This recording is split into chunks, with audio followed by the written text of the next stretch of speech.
Here we are. Where's your iPad? It's right With there. your questions. Oh, questions you don't don't come need until later. Oh, they don't come till later? Yeah. This is just talking. Cool. I guess I should introduce the You feel show. so far away from me.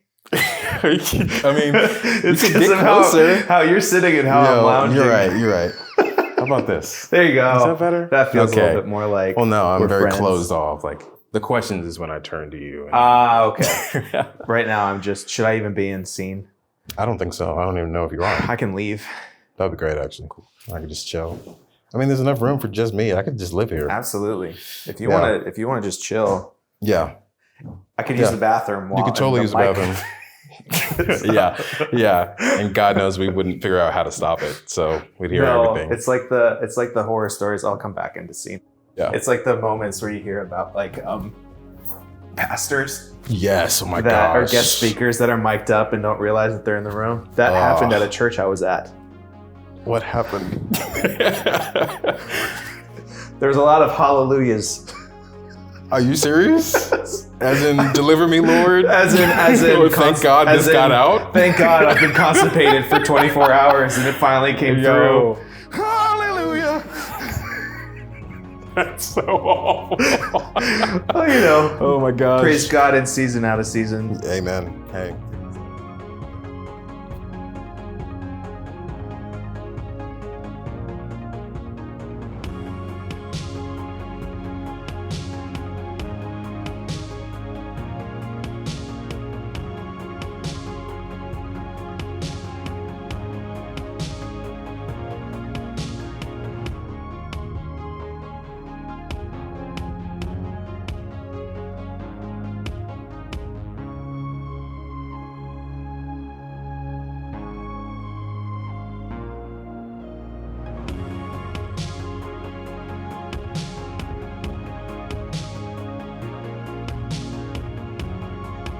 Well, I'm going to introduce the show. I haven't thought about this. I was worried about all the setup and how it would We're look too and far feel. past that.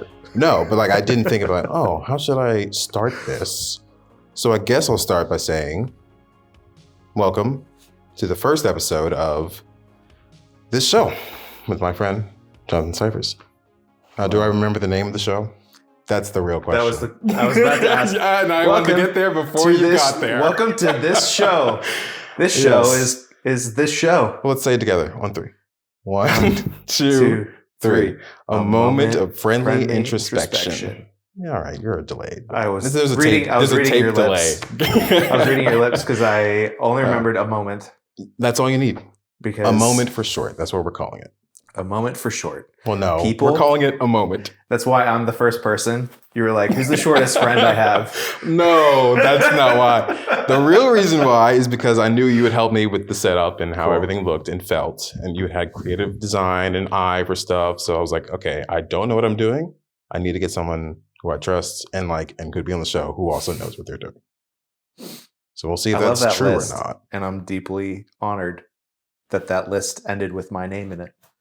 It started with your name in it. Well, it started and that Oh, list yeah. is attributed to my name. Yeah. I'm honored because that's high praise. Mm-hmm. You're a critical person Hmm. in a good way. A lot of times Yeah, critical comes across as a negative thing, Yeah. but especially in the arts, I feel like we need more of it Hmm. because Okay. critical and discernment are kind of, in my mind, they're tied together. Yeah. Like a critical eye is the eye that you bring in at the end to just make sure that everything makes sense. Yeah. It's the mixer, or it's the master Totally. on the track. So anyway, you're, in my mind, the guy that comes in and goes, yeah. Or are you sure? Are you sure? So when I send you Yeah. a song and the feedback is, it's good. Like anyone else would be like, but what did I do wrong? Yeah. But sure. with you, it's like that's high praise. So Okay. maybe adjust your language moving forward with me. No, yeah. It's fun to boil down my entire life to the guy who says, yeah, or are you sure? No, but I mean in that context. I'm not saying your entire life. I'm saying in the context It's my of work life. Yeah, in the context of music, and if I'm working on a song, I'm stoked about it. I know I don't think that I get overly hyped about really anything. Yeah. I think I tend to see things pretty I'm with you. clearly. Yeah. And so, But when I need a second opinion that I know is going to be grounded and not like hype machine, which in the creative world is like you have both, but it's a lot more hype machine than it can be critical or whatever, without in a healthy way. Because sometimes the critical is born from jealousy instead of absolutely like anything else. Like, how can I use this to tear you down? Yeah. Thankfully, I have pretty minimal experience in that, but I see it. Anyway, in the context of music, when I send you stuff, not that your entire life is boiled down into the person that goes, that's good or that's bad, but in the context of you have a really good ear for music and sound, and you're straightforward with how you hear it. So I trust you. Thanks. I try to be, because like it wouldn't suit me or the person who's sending me a song to be dishonest. But you can still be honest and kind. Yeah. So I try to do that. Yeah. I think you hit it on the head every time. Thank you. Just like, in the most brutal, painful ways. Going back to like the hype train concept there, how often do you experience that? Because I feel like there's a lot of moments for a lot of artists out there, just like, no one knows what I'm doing, no one cares. But then you have a moment of like, oh, people have seen this and they see me in this. How do you balance that? I'm a bad person to ask that question, I think. Well, that's too bad. Because no, in the sense that like my problem is that I'm almost like overly stoic. My baseline is just, it's a flat line. I understand this. So I can have low dips, I can have high highs, but most of my days are here. Even when I'm excited about something, I have to almost dredge up for this. It's like for the sake of other people. Because for myself, I'm like, this is great. But like that for most people is inadequate. It's like disingenuous or whatever. So I've thought about that in relationships, like in the future, how like I just need to be better at emoting or expressing these things like naturally. Like I'm not easily surprised by stuff, like all these things. So anyway, in terms of the hype train, if I sense hype, my first reaction to it is to push back against it. Oh boy. Like the perfect example is when Oppenheimer was in theaters. We had this conversation multiple times. Everyone was like, oh my God, you have to see it. And I was like, why? Because like Christopher Nolan is an amazing director. I love his stuff, but I have no interest in the story. Yeah. Like even if like, oh, they did all this practical stuff, it's like a visual masterpiece. This 3 hours of a story that I'm not interested in hearing about. And anytime that there's hype about something, like there's so much hype that everything within me was like, nah, I'm not interested. Yeah. Even when it's like something that I would potentially be interested in, I have that problem and I have to like overcome it. Yeah. It's a psychological issue maybe, or it's just my wiring on that front. But I think it saved me from a lot of like wasted hours of doing stuff just because the crowd did it. Yeah. But anyway, I have a habit of either pushing it away or wanting to jump into it, but feeling like awkward. Yeah. In the excitement of like, I am excited. Well, what's wrong with that? Just feeling awkward in the excitement. Like I just embrace it. I mean, I always feel awkward to a degree. Yeah, I can see that. And I think that's the human experience. I think sometimes we like not over Trump. What's the word? Over Biden. Over Biden. Wow. Too easy. Too easy. Really low hanging fruit. No, I was just thinking I think a lot of the human experience, we compare whether or not we're aware of it. And so we'll compare like in this conversation, it'll be a comparison of like, well, they're really excited and I'm really excited, but how I'm really excited is different than how they're really excited. So maybe I'm broken and they're fine. Whereas like maybe they're broken, I'm fine. Or maybe all of us are fine and no one's broken. Or So we're all worse. broken. Oh God, yeah. Which is kind of a scary thought. But I don't think that's the case. I just think rather than comparing my excitement to someone else's excitement, and that's what makes it awkward, the awkwardness is like, I'm not matching this energy. Like, Yeah. what are they thinking about it? Yeah. When in reality, it's like, they're probably not. No, yeah. You're At least to the probably extent right. that I am. Yeah. Yeah. And I'm going to lean into I found for myself, I got to lean into the scenario more that they're not thinking about me to that extent. Yeah. That way I could dance at a wedding and have fun.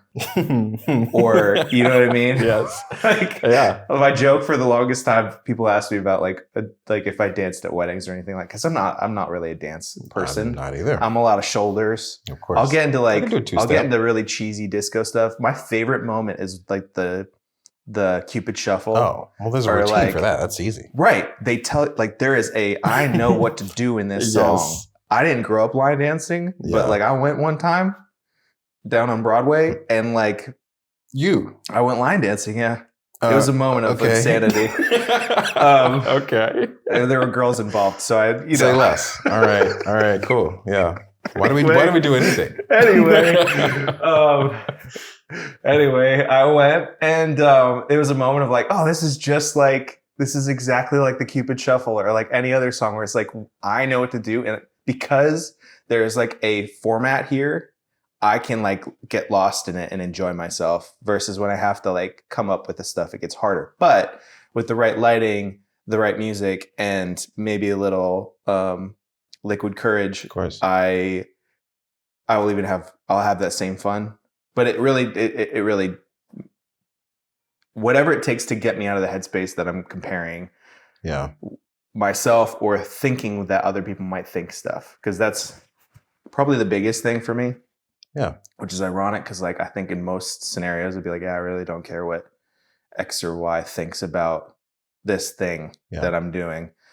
But yeah, in those moments where it's like you're in even in just like a group setting where people are thinking about themselves most of anything, Yeah. still find yourself kind of drifting into that thought. So the hype back to the hype machine. Yeah, I mean, I think the hardest part for me isn't when I receive the hype machine. It's more like when I recognize that, like, the hype machine can be like when the hype machine can be encouragement to someone that needs it. Interesting. When they're struggling, like there's like it's clear that what they've created is amazing. Yeah. But they don't see it that way because of the pain that brought them to that place, like to get to that place. Oof. Or the difficulty that got them to that place. Yeah. Like that's the moment where I'm like, I wish I was better at like genuinely emoting and not having to like stir it. Yes, totally. Where I could just be like the guy that's like, yeah, because I'm not. Yeah. But like people need that, especially in those moments where it's like it deserves that. Someone that's overcome a ton of crap in their life and finally write the song and it's beautiful and it carries all the things, but it was so hard to get to that place. Like the next step is impossible of like releasing it or promoting it or talking about it or getting it in front of the right people. Like that's the moment where the hype train is necessary and powerful. Yeah. I think the hype train pisses me off when it's clearly not worthy of the thing is not worthy of that energy. That makes sense. I think for me, being a measured, somewhat objective response or having a somewhat objective look and response to something helps give weight when I do really like something. Mm-hmm. Like, oh, you're not just saying this. Like, this has potential. This is really good. Right. Especially like in my job position where I listen to songs from artists all day.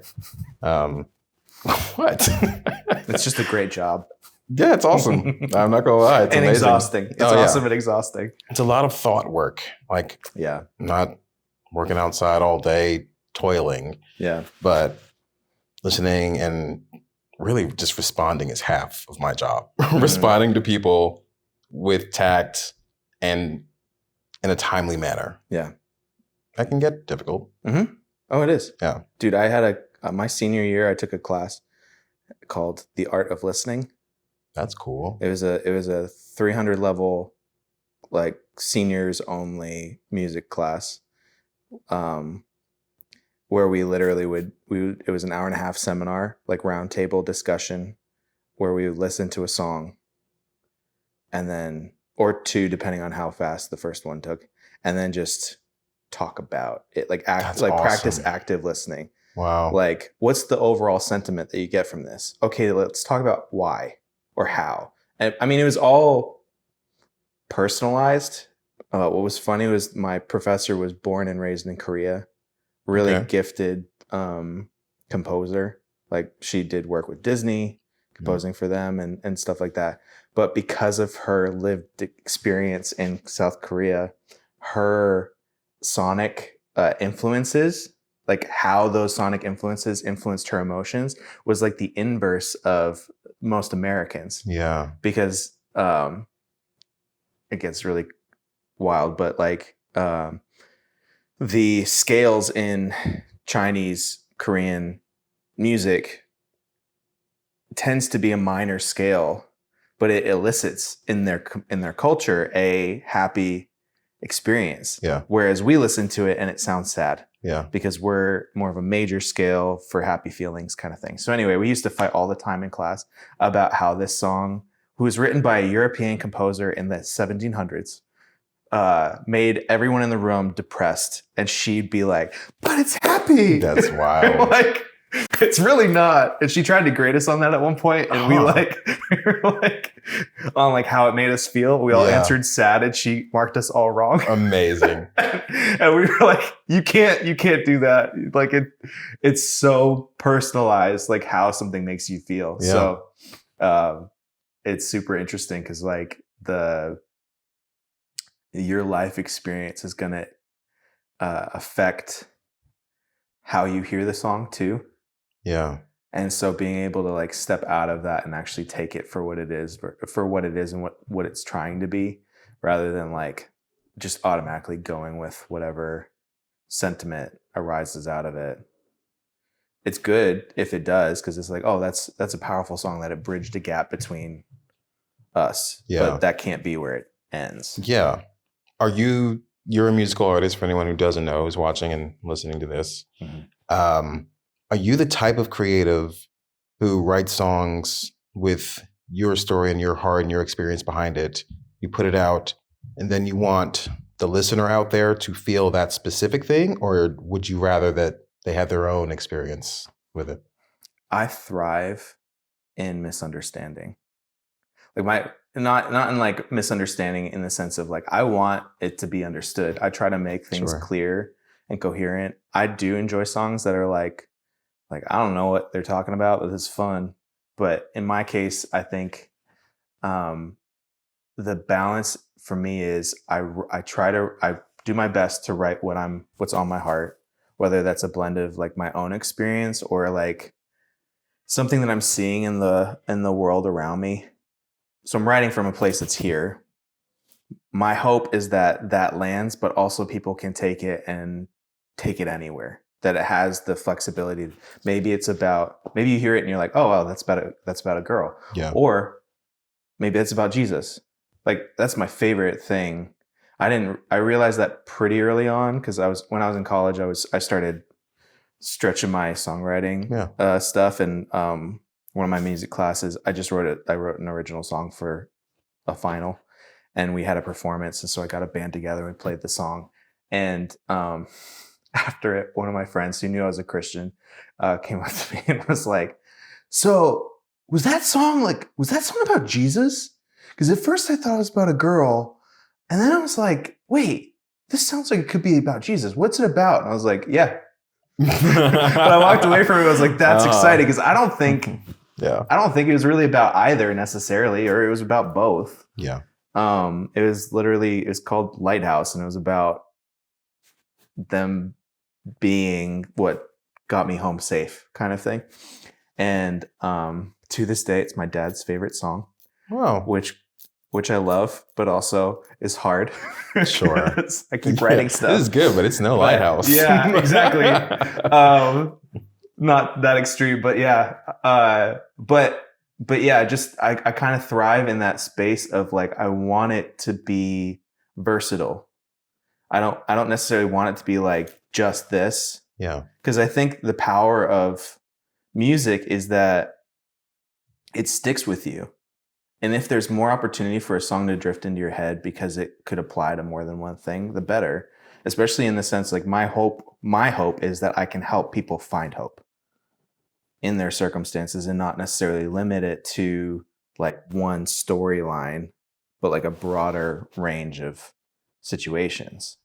Like I'll write about specific stuff. I mean, I have a song that is specifically about loneliness, and like that, you can take it and kind of do with it what you will. But yeah, I want the listener to be able to take it and run with it. And I also want, like, my biggest thing, I remember there's that Rick Rubin thing where it's like, I'm forgetting the quote, but basically the sentiment is like, write for yourself, like forget the audience, write for yourself. And I think yes and no. Okay. Because if you're writing music with the intention of releasing it, like other people hearing it, you have to take that into account. If my songs are, and even just as a listener of my own music myself, like if I write a song and it's about loneliness and I just end it with "and nothing gets better," then every time I play that song, I'm brought into greater levels of depravity and despair. In the same way, I need to be mindful that if someone listens to this song, where are they going to end up at the end of it? Like my hope for myself is that this song will help elevate my own spirit. In the same way, my goal is that whoever listens to the song also experiences that thing. Yeah, that makes sense. So in that sense, like you have to keep them in mind, or at least value the fact that it might happen. For me, it's a win if one person hears it. Yeah. If one person hears it and is moved by it, like I'm good. If I woke up tomorrow and I felt like God was saying it's time to move on, I'm content. I did everything that I could, and I'm ready for whatever the next season is. Yeah. The bar is both really low and really high. Yeah. But yeah, I think you have to take the listener experience into account. And for me, there's like a joy in playing around with the potential of having multiple things. Like when someone goes, I heard this line and that's what it means. It's like, well, it's not what I thought it would. That's not what my intention was, but that's cool. Yeah. And it opens up greater potential of what the song could be applied in or how it could be used, that kind of thing. Do you think that the audience is getting too much power when it comes to creativity? I think Rick Rubin's response, Rick Rubin's statement of like write songs for yourself, don't like screw the audience kind of attitude. That's not what he says, but that's basically the way it could be carried. I think that is in response to a sense that the audience has more power than they should on the artist. If you step back and actually look at like the people that everyone quotes as like the greats for music or art as a like painting, stuff like that, they had to get to a place where they're like, I don't care. Yeah. This is what my soul sounds like, and I'm going to keep creating this. And eventually the 5 people that like it will become 10, and the 10 will become 100, and the 100 will become thousands. Like think of like literally all of the cliches of like the Beatles and Elvis and Johnny Cash and Dolly Parton. And like there were moments where they're making stuff that's like crowd pleasers, and there's moments where they're making stuff that like everyone's like, this is the devil's music.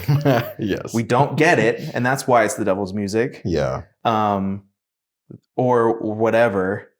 But like they stuck to their guns and then became the sound of the next thing. Yeah. And there's so many other artists those are just like the top 5 that popped in my head.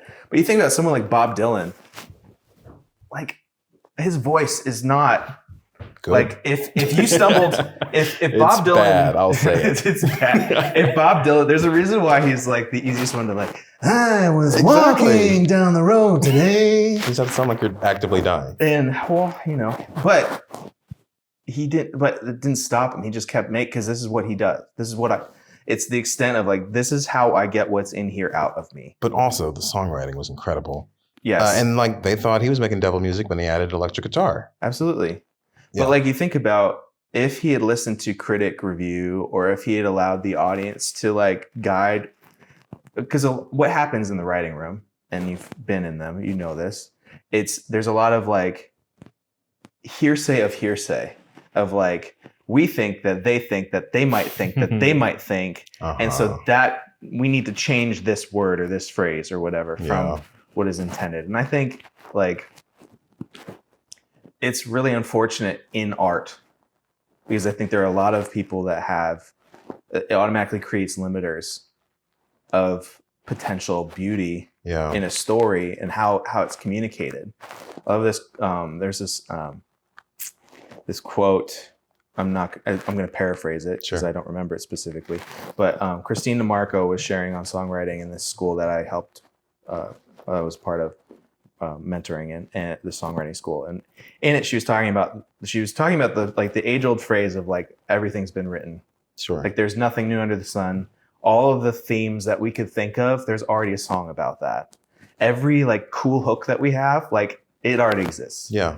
But what doesn't exist is our perspective of that thing. That's good. We could have the same mom, but my perspective and how I would express how I love my mom is going to be different than how you would express that same love or that same person.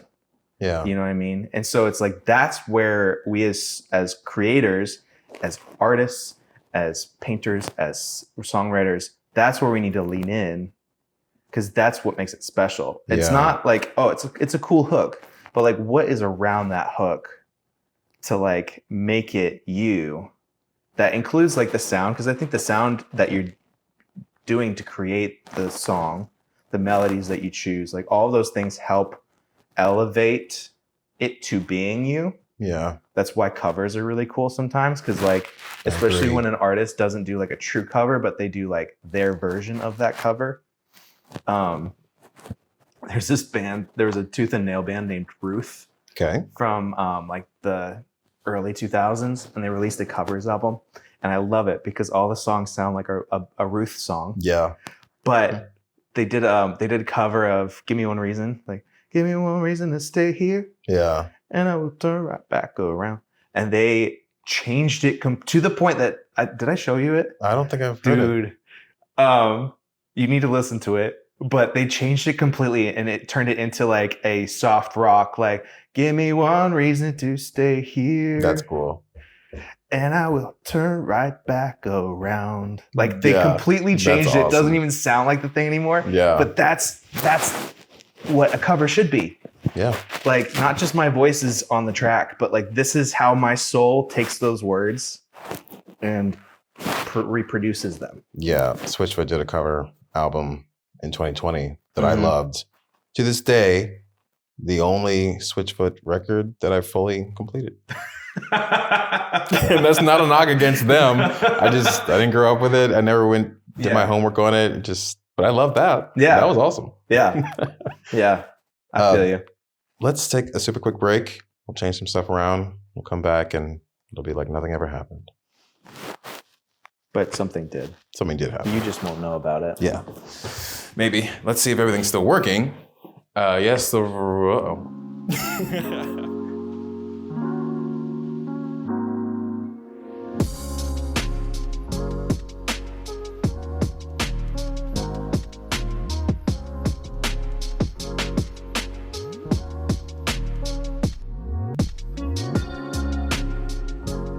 Okay, we did it. Welcome back, everyone. Like we said, it's like nothing ever happened, and here we are.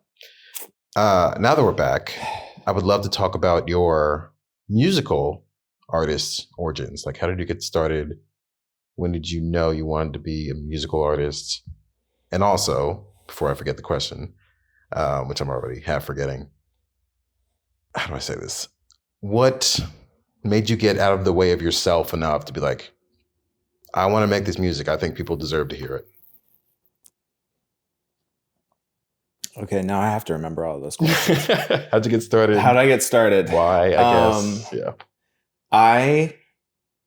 I'll try to be succinct because I've lived a lot of life in a short amount of time. When so my dad was a songwriter and a worship leader, so I grew up observing him. It wasn't really like a taught thing. Like I know a lot of kids that I'm friends with who like grew up with a pastor or worship leader as a dad or a parent, and like they'd have like weekly, like let's get together and worship together, or like very practical, hands-on nerds. But yeah, I'm glad I didn't have that, if I'm honest.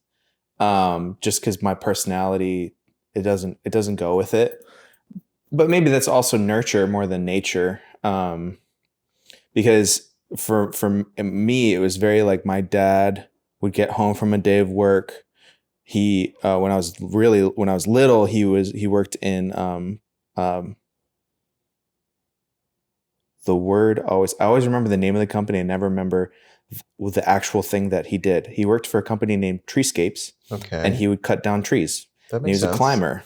So he would climb to the top of the tree and then chop it down slowly. Okay. So I grew up with a lumberjack as a father. That makes so much sense. Which makes sense. Yeah, absolutely. Oh my gosh. New Hampshire lumberjacks, where I basically was raised in flannel. But he would come home, he'd be exhausted or stressed out and trying to provide for, a young family. And he would disappear into the basement, door closed, for an hour. And I would just sit at the door and you could hear him strumming away and either worshiping or writing music, and just full bore, like lose your voice level intensity. Wow. Sheesh.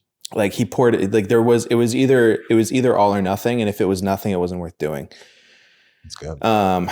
For him. So I kind of just like, that's what you did when you weren't good. Like if you weren't in a good mental place, like you do like music. Yeah. And like, we didn't really grow up, like my parents were pretty new Christians. And so like my childhood music was Stephen Curtis Chapman.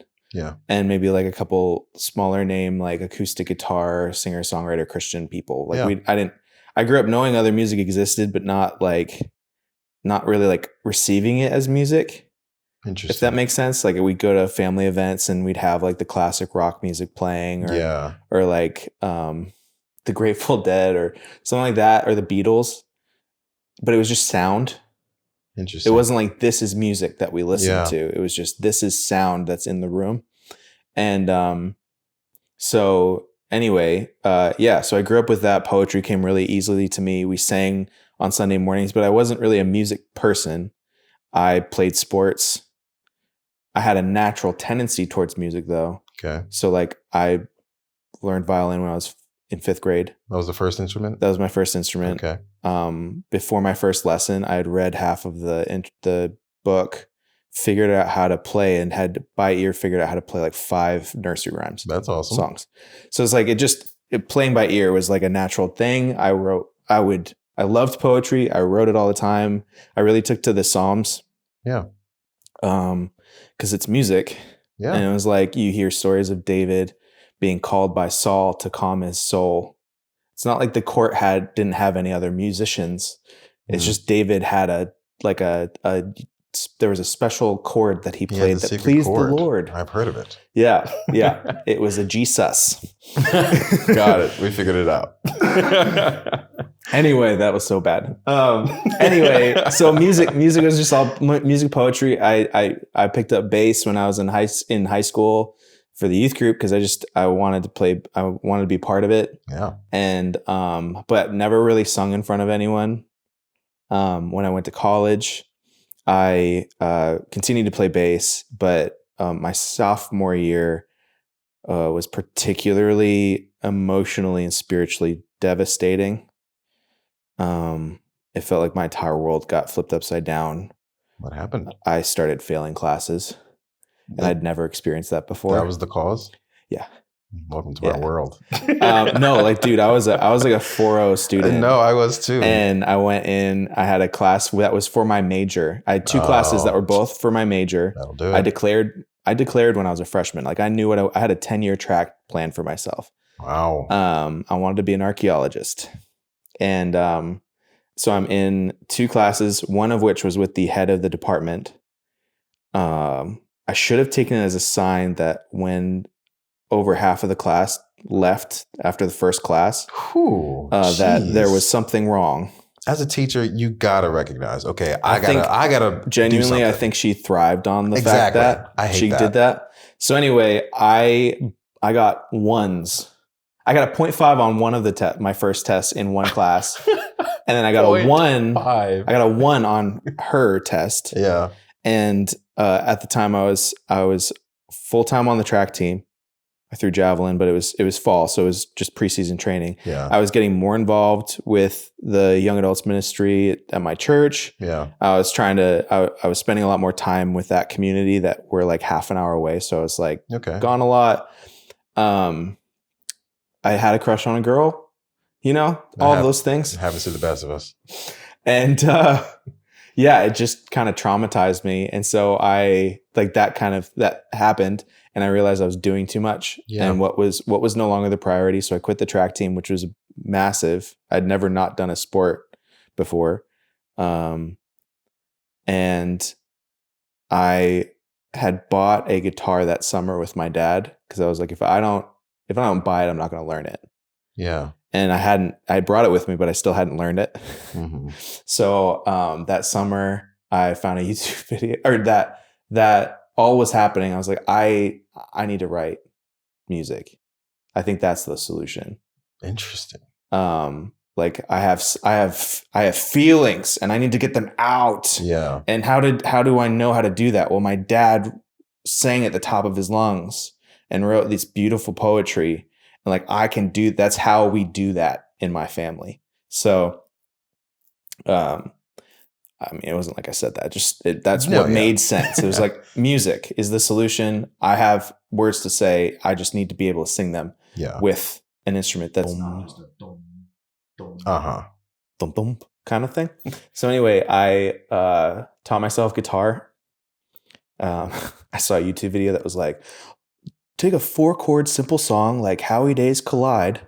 Whoa. And just practice that over and over again. So find a song really well. Nothing really came to mind, but I knew How We Days Collide like a little bit. This video was made for you. So I literally just was like, well, I guess I'll learn how to play that. And it was G, D over F sharp, E minor, C.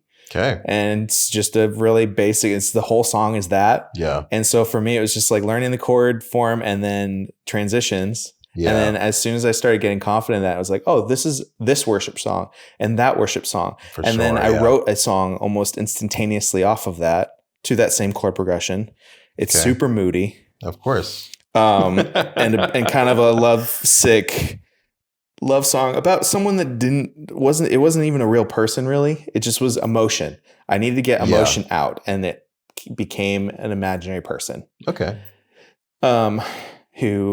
So that was really how it started. And then not long after that, I got asked to play at like our, the church group the campus ministry I was part of had a coffee house, like a open mic night type thing. Okay. And we needed people, and they were like, you play guitar, you should play a song. And I was like, okay. Oh. And so I played 2 of the originals I had written. I think at the time I'd written like maybe 6 or 7. Okay. It was very quick. Like all of a sudden I'm like, I've learned 4 chords and now I can play all of the songs.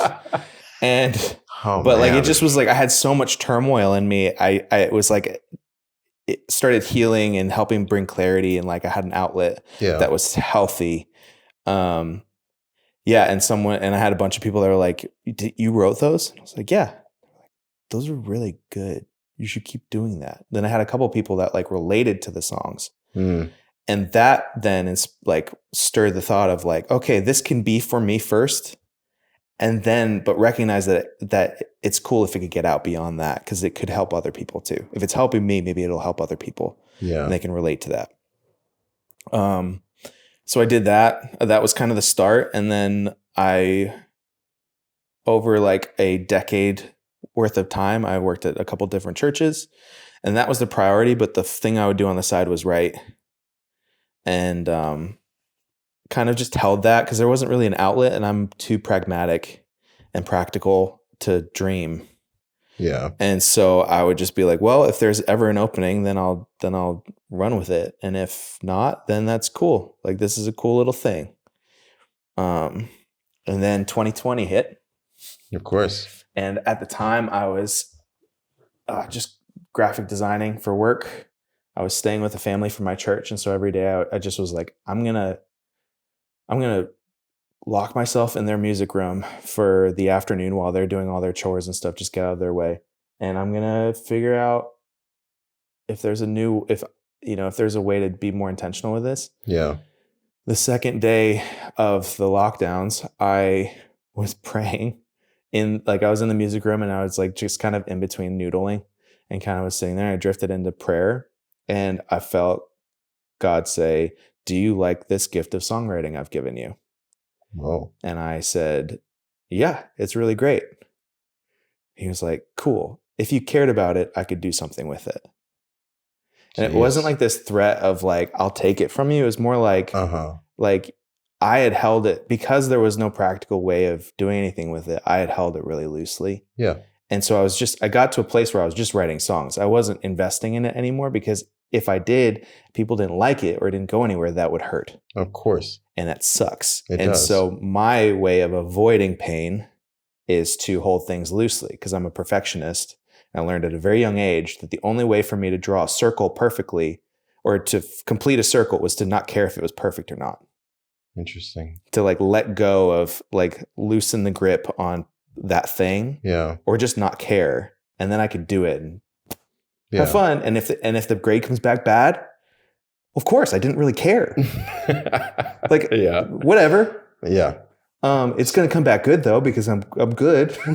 Anyway, beside the point. I had a good ego when I had a healthy ego when I was a child. Robust at the very least. And as an adult too. But it was a challenge of like investment. Yeah. And so I decided, like, I'm going to take this on, and started writing songs that I was invested in, and playing guitar in a way that I became emotionally invested in it. And then the long story short is, within 6 months, I encountered an artist from Nashville and their management, where I happened to be playing music for like a room that involved them, and got connected there. I got invited here within 6 months of that to Nashville for a visit, that then turned into a couple different songwriting trips, which I met you on the third one. Oh, really? Third one. Okay. Yeah. In August, right? Sure. Pretty sure. And then I moved in October. So literally within a year and a half of getting that, like, if you care about it, I can do something with it, I moved here. That's pretty great. Which, to say, like, I had friends ask me when they knew, like, I played music and stuff, like, years and years ago. They were like, you should move to Nashville. I'd be like, I don't want to move to Nashville. Like, I don't know anyone there. Yeah. Like, I don't even have, at the time, what was crazy was, I never thought I had a dream of doing anything with music. Like, if you had asked me what my dreams were, music wasn't really a top 10 thing. But what was funny was that when was it? It was it was in 2021 when I was doing all this stuff, and all of a sudden this, like, opportunity starting to come. Yeah. I was, like, brought back to when I was like, I went to Soul Fest, which is a Christian music festival, when I was 11. Okay. And prior to that, I didn't even know why we were going to it. My parents were like, we're going to a Christian music festival. It's going to be fun. And I was like, who gives a crap? Like, I'd rather play baseball. Question. Like, why are we going? It's my birthday weekend. Why are we going on this? You didn't have a say in it. You're just like, we're going. Well, here's the thing. They knew better than I did about what I needed. Okay. That's fair. Yeah. I just didn't, because to my mind, it was like music was Stephen Curtis Chapman still. Yeah. And other music was just noisy and scary. Oh, it's like I heard Meant to Live. The first time I heard Meant to Live at the Christian bookstore. I've heard that one. I thought that was metal and I wasn't having it. Really? Like I just was like, yeah, this is too much. Too hardcore. Okay. This is Christian. Are you sure? Yeah, really. No, but we go to this festival and I saw Toby Mac for the first time. That's kind of sick. And it was on the Momentum album. So it was first or second year of Toby Mac out of DC Talk. Yeah. Momentum album, like Extreme Days locks in, and I'm watching it live on the stage. I still remember it to this day. And what I had forgotten when I was a kid. So Toby Mac was like the first music that was like, this is my music. Okay. This is for me. Interesting. And then it, went on from there. But what it is interesting. It is. Because you wouldn't think that. I would not. But I was 11. No disrespect to Toby. I mean, Toby's still out there making. Oh yeah, awesome he's stuff. killing it. He's killing it. It just is funny because I told that story last year, I think, when I was doing a tour, and used it as a funny way to transition into a Switchfoot cover. Amazing. So it's like, you'd think Switchfoot would be for my first band. Nope. Wow. It was Toby Mac. Switchfoot hadn't even come out with the Beautiful Letdown album yet. Okay. So it was still in their early days. Like I saw Switchfoot there, Reliant K there, and it was noise. Like I didn't care. Toby Mac came on stage and was like, dang. And what year is this? 2001. Okay. This is before. Okay. Yeah. Right. I was like, bro. Yeah. Messed up. Well, then Beautiful Letdown came out and I was like, yeah. Okay. Yeah. So anyway, what was I saying? I came back from that festival and was like, I'm starting a band. Okay. Like, I want to do music. And what's crazy is that memory, I lost that memory. Wow. And then 2021 hits and I'm starting to get I'm sitting in these writing rooms with people and like dreaming about the potential. I'm getting demos for the first time with like my voice on fully produced demos. Yeah. And hearing the potential of what could be or a direction of what could be, that kind of thing. And I had a moment where like I was brought back to when I was 11, like on the way home being like, I don't know any instruments, but I'm starting a band. And I don't know who's in it, but I'm starting a band. We're going to do this thing. Like that passion that you get when you experience it was that in baseball. How American. Baseball stuck around for a while, and sports always were there. Yeah. Music just kind of drifted out because it became this like artsy thing. But God brought me back to that moment. It was like, you've had this dream. It's finally now time to experience it. You've just been squashing it because it's not practical. Oh, jeez. And that's my nature is like, if it's not practical or I'm too pragmatic. So a dream comes along and I'm like, that's cool. Can't really see that happening. I have faith that something could happen. Yeah. It's never off the table, but I'm not going to give emotional energy to the thing. And I have to constantly balance that because is that fair or not? Yeah. Like I'm willing to really quickly dream in potential relationships all the time, which is why my heart hurts constantly. But other stuff like that, it was just like, that's such a pipe dream. Like, why pursue it? And so I squashed it. And then all of a sudden I'm starting to like live the first steps of that. I was like, okay, God. Yeah. I was talking with someone about this concept and I said, like, isn't it funny how God will just honor the dreams that we have already declined? It's like, no, that's a cool idea, but let me just put that away. Mm-hmm. There's no way that'll happen. It's too far-fetched, too out there. Yeah. And sometimes it takes a decade. And then he'll remind you that, hey, remember that thing that you thought was awesome? It takes 20 years. Or 20 years in your case. Like, that's genuinely, I met you 20 years after that experience. Wow. So you think about like the grand scheme of things. But it happened so fast, and I moved here. And then to your third part of that question, that was about like what about like making the music and like stepping outside of yourself and saying, this is good, people need to hear this. Yeah. I think because I've just never really cared I mean, I have, but also not really cared about like what other people might think or think, to the extent like I'm really quick to humanizing people. It's both a good thing and a bad thing, because it means I struggle with authority sometimes because I automatically humanize them. But it Sure. also means that when authority fails me, I'm like, yeah, they're human. Duh. Why are you butthurt about that? Like, my faith has been mine for as long as I can remember. Like, the closest, most impactful mentor in my life could fall apart and become a mess. And it's like, I have compassion for them in that. Yeah. But my walk with God has nothing to do with that. Yeah. Maybe it's been developed and grown and helped by them, but like it doesn't shake the foundation. And then, so that it's great on that front. But I don't know, man. I think for me, the sense was like, if God's given me this way of saying this thing, then it's worth digging in and making it a thing, than to succumb to the influence of other people to make it something that I'm not really into. I mean, you've heard songs that I've written with other people that have been like, yeah, that'd be a great first step towards CCM, radio, potential, that kind of thing. And I've pushed back to you asking the question, like, what's wrong with this song? Yeah. Like, why not this song? And it just not being right. Like it just feeling adjacent to me. Not that it's a bad song, but not, it's the joke of like, what if Lauren Daigle hated You Say? Yeah.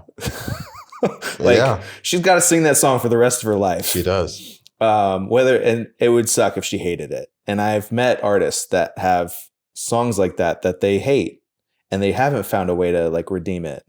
And it made their career so they can value it. Yeah. But they still hate singing it. And it's just like, life is too short for that experience. But with that said, like maybe it's worth fighting and like forging ground. I'm just really used to like not having momentum behind me and having to like push, like drop my shoulder and do the thing. Yeah. Which helps in this industry, because it's like ultimately at the end of the day, if you like, you're the only one that can truly believe in the thing you're making. Say that again. Like you can't, I'll rephrase it maybe, but you can't rely on other people's praise or belief in order to do things that matter for you or to you. Like you're the only one that has the ultimate authority on the thing. And so for me, it's always come back to that, like, do I believe in this thing? Do I feel like God's put this word in me that's meant to come out in this season? Then I'm going to do what I can in partnership with that to do that, regardless of like external output. Like I'll value it. Like I value your input, but like, even if you say like, hey, this song is crap, if there's something in me that's like, no, like people need to hear this song, I'm going to do what I can to make that happen. Yeah. And I've seen too many moments in the past where God's moves mountains. I mean, the Kickstarter that I did a year and a half or 2 years ago now, almost, like that was a massive moment of like, I didn't deserve that. I couldn't have made that happen. But it opened a door to be able to release the first EP, and all the other stuff that's come since then. But what for me was kind of like the moment of like, I need to do more with these songs than just compile them. Was I leaked a demo. Well, I leak demos. I shared the demos with my family and a couple of close friends, and the song "The Silence" drifted into my family's hands, and my mom loved it and showed it around to a few people, and I started getting unique feedback to it that was different than other songs I'd released. Other ones was like, oh, we love it, this is really powerful. But that song in particular was getting like, there's something on this, and that was enough to kind of invoke the definitive movement forward, versus just sort of sitting on it and waiting for like, I think at the time my headspace was, I'm going to just write and write and write and like write better and better songs and hope that one day a label will go, you have potential. Yeah. Where in this industry, it's very chicken and egg. Totally. It's either there's like multiple scenarios, but the dominant ones are write the music to get the label's attention prior to releasing them, or make the thing, do the hard work of like making it a thing. And then people will come along and partner with you there. Yeah. And ultimately that was the lane that I felt like was really the only lane that would work for me to do what I was doing in the way that I was doing it, because I just wasn't. I am a team player, and I want to work with people. It's the only way. It's the only way. Like in the long term, there's success in certain things. I'm going to be very vague, but it's fine. I also know that, like, I want to do it in a way that both feels like me, sounds like me, without an imaginary audience being the dominant, like, editor Yeah. of what could be. I don't want concepts to be off the table because a pretend audience might not like it. That makes sense. Or else I wouldn't have written 6 p.m. Yeah. And I've had, like, that song's insane because I'm thinking about, like, man, this will be great for like teenagers. Yeah. And I have more 50-year-old men come up to me after playing that song saying, like, thank you, dude, than any of the other songs I do. Like that, it's bizarre, but it's like, it needed to be said.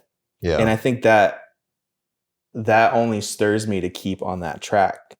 Like, I'm going to own the lane and continue to persevere as long as I can, keeping, humility in my heart set on, like, what does God put on my heart to say, and fight for those songs that, like, are those heart songs for that season or whatever. And if people eventually come along because they're like, I want to get behind this, then great. But if not, like, we'll just go for the slow burn. Yeah. And if I retire tomorrow, like, I've done what I can. Yeah. I'm okay with that. That's a good way. I won't stop writing music. Yeah. Yeah. Like, the music part is more part of me than the artist part. That makes sense. You know what I mean? Like, I've never needed the idea of, like, recording it to make it a thing for me. This is such a crazy cool season to be able to, like, go in a room and write a song and then have a demo and have it produced and have it sound cool the way that I imagine it. But, like, if tomorrow it was like all that was stripped away and all I had was a guitar, I'm good. Yeah. Like, cool. I'll just keep going. Like, the silence, going back to that, I think the first time I heard it was at a Good Life show. Shout out to Kyle and Marcy, whose house we're in right now. Mm-hmm. And Jonathan Gamble was there. He and his wife and his wife's parents. I remember that show. And you started playing it. I don't think I had heard it before. Mm-hmm. You started playing it, and you got to the hook, and me and John looked at each other like, bro. That is so good. We need more of that. That and, like, Slow Down. Those are my two favorites that are released right now. But the silence really is head and shoulders above everything else for me. Mm-hmm. Because it sticks with me. Yeah. It's great. It's haunting. What's fun with that song, though, is new audiences that don't know the ending. Like, the silence that happens afterwards. It's a very good device. It's beautiful because it's the summation of the song is, if I give you silence, will you break it? But that's the hook. You drop the will you break it at the end. And it's just like, if I give you silence, and then the room goes quiet.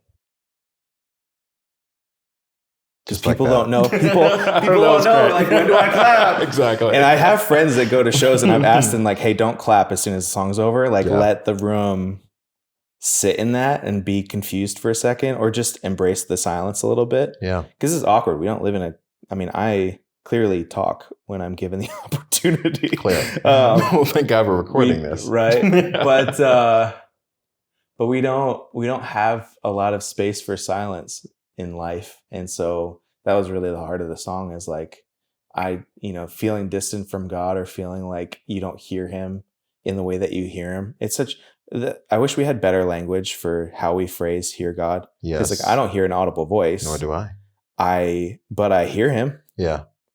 So what's that? But anyway, yeah. If he's a whisper and our lives are full of noise, if he chooses to speak in a whisper and our lives are full of noise and distraction, like, of course we're not going to hear him. Like, we're not making space. Yeah. It's like if you live your life in the same room with someone else, but you never pay them any attention, like they may be talking and you're just not listening, you know? And so I think that's usually the case, is like, the song hook is really built around, like, if I give you silence, will you break it? Is the fear, like, the fear is he won't. It's a prayer. One of my favorite versions of that, I had someone go, like, when they heard the song for the first time, they were like, if I give you silence, to them, that phrase was like talk to the hand. Like, if I purposefully, if I'm rude, if I in a rude way stiff arm your presence, will you break the stiff arm? Ooh, I had not thought about it like and that. Dude, I was like, that's good. So good. That's not what I was thinking, but I love it. Yeah. So there you go. I believe the answer is yes. Yeah. But you know how doubt can be sometimes, like fear and worry and doubt can kind of plant the seed that, like, there's nothing there. Yeah. And there's no redemption for me. Yeah. And impatience can stir that, because we give it 5 minutes and we go, see, I knew it. Nothing would happen. Yes. I didn't see, you weren't talking. It's like, did you actually do it? But anyway, yeah, that song is massively impactful and powerful to me. And in that way, like, it was a song that was written in a place that, had I had an audience in mind, in the way that's like, I'm writing for radio. Radio, in my experience, when you write for radio, you're imagining how you as the writer are imagining how your A&R is imagining, how the marketing team is imagining, the radio station is imagining their audience. Yes. And you're writing for that. That's pretty close. Yeah. Pretty dark. I've thought about it a lot. Uh-huh. And so you're writing for an invisible target, blindfolded, with nothing to throw. Yeah. And trying to write for this thing. So you have things that are like, oh, this feels like it could be.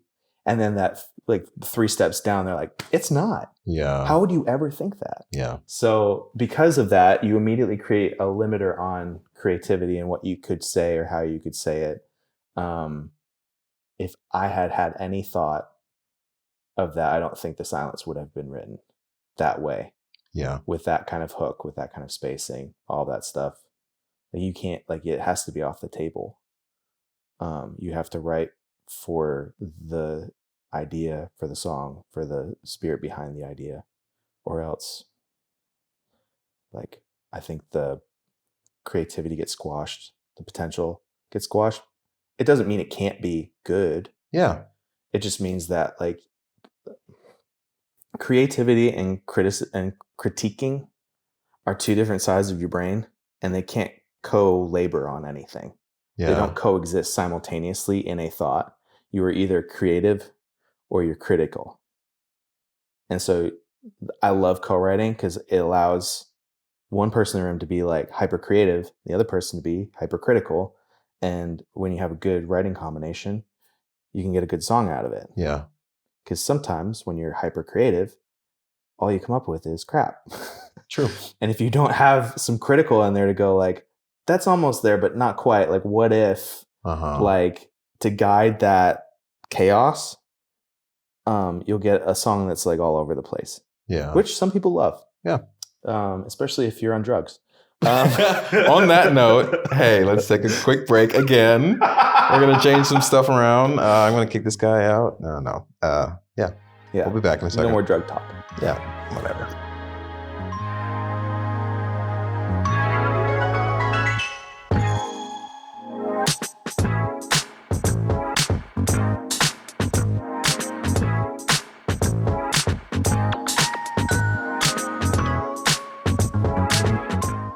We're back. Change some stuff around. Here we go. What commercials were shown?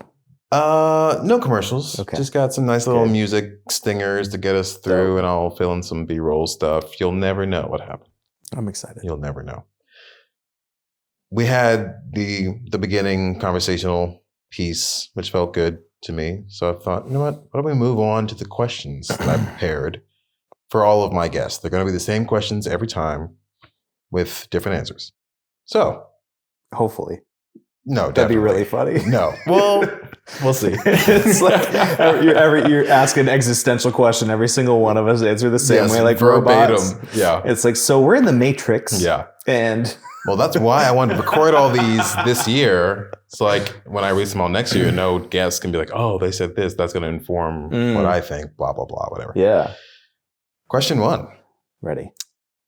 Do you remember when we first met and what you thought of me? I do.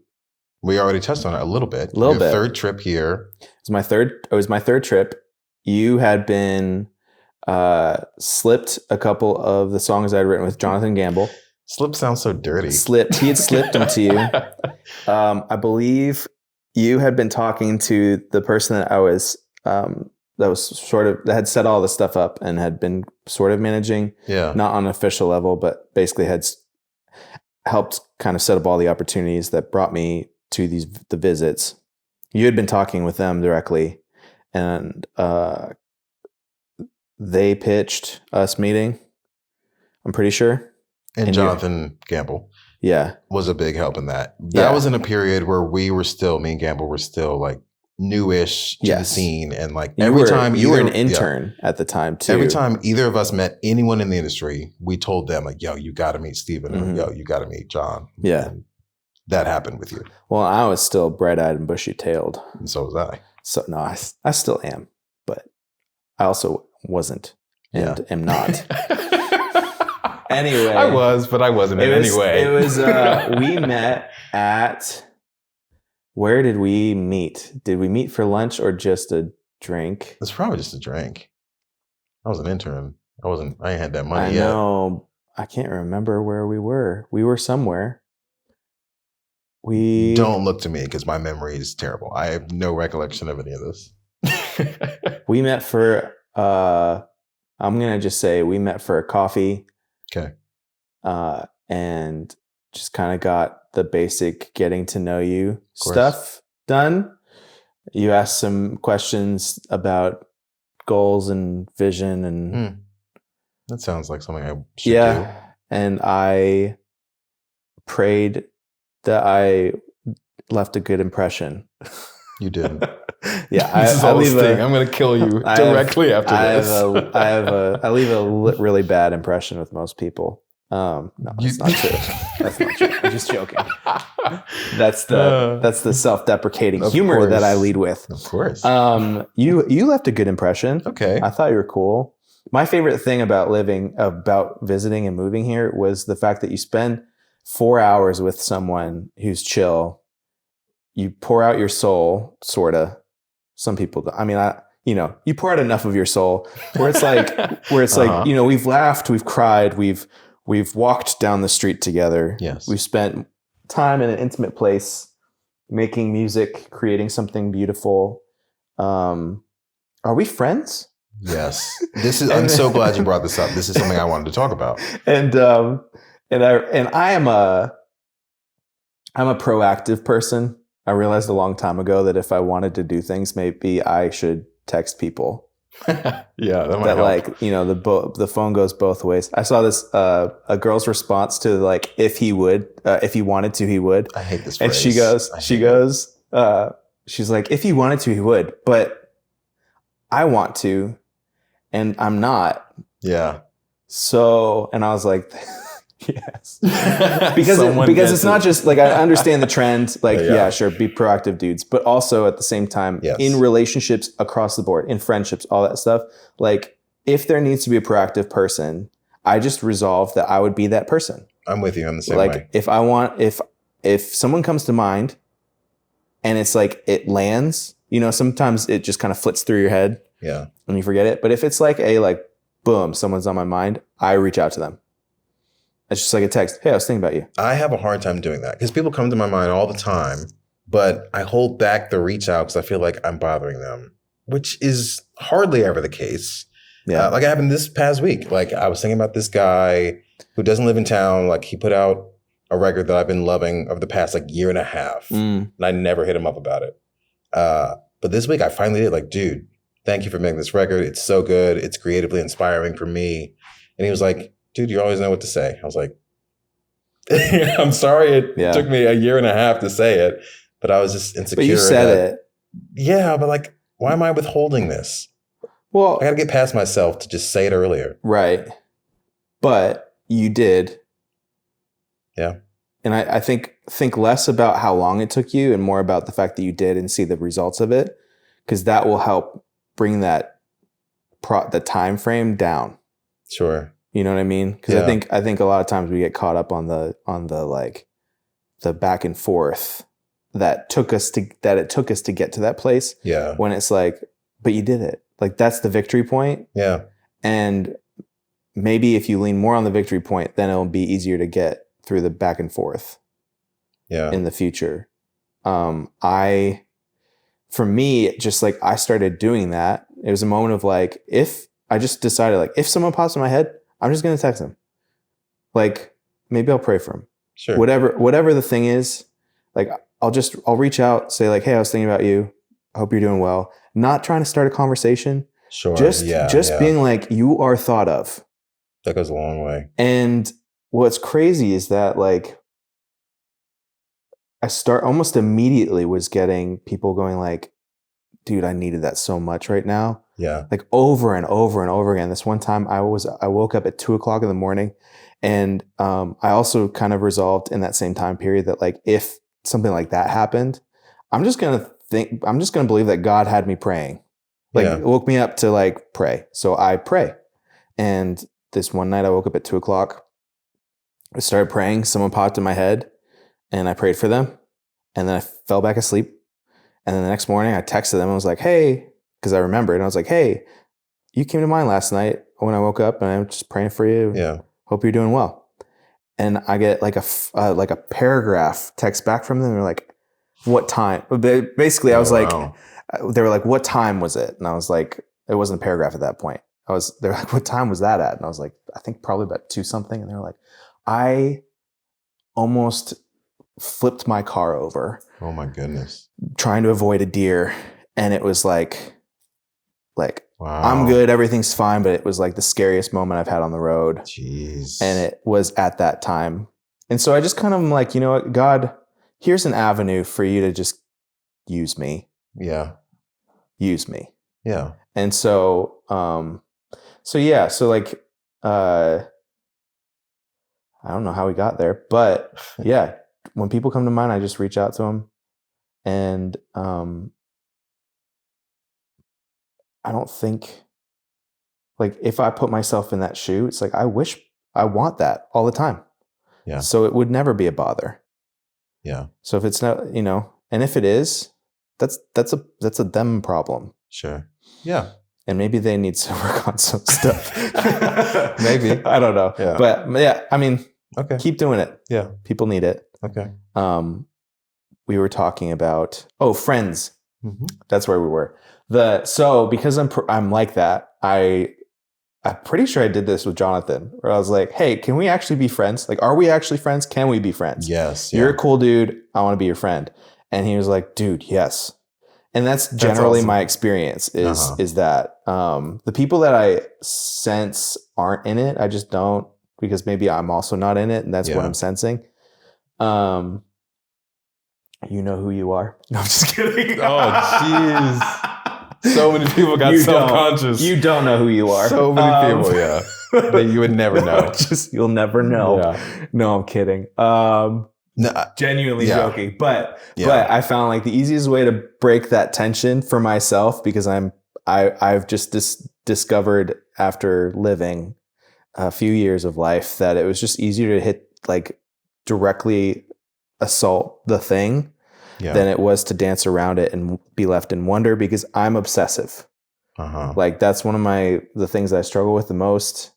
It's a great skill set in academia.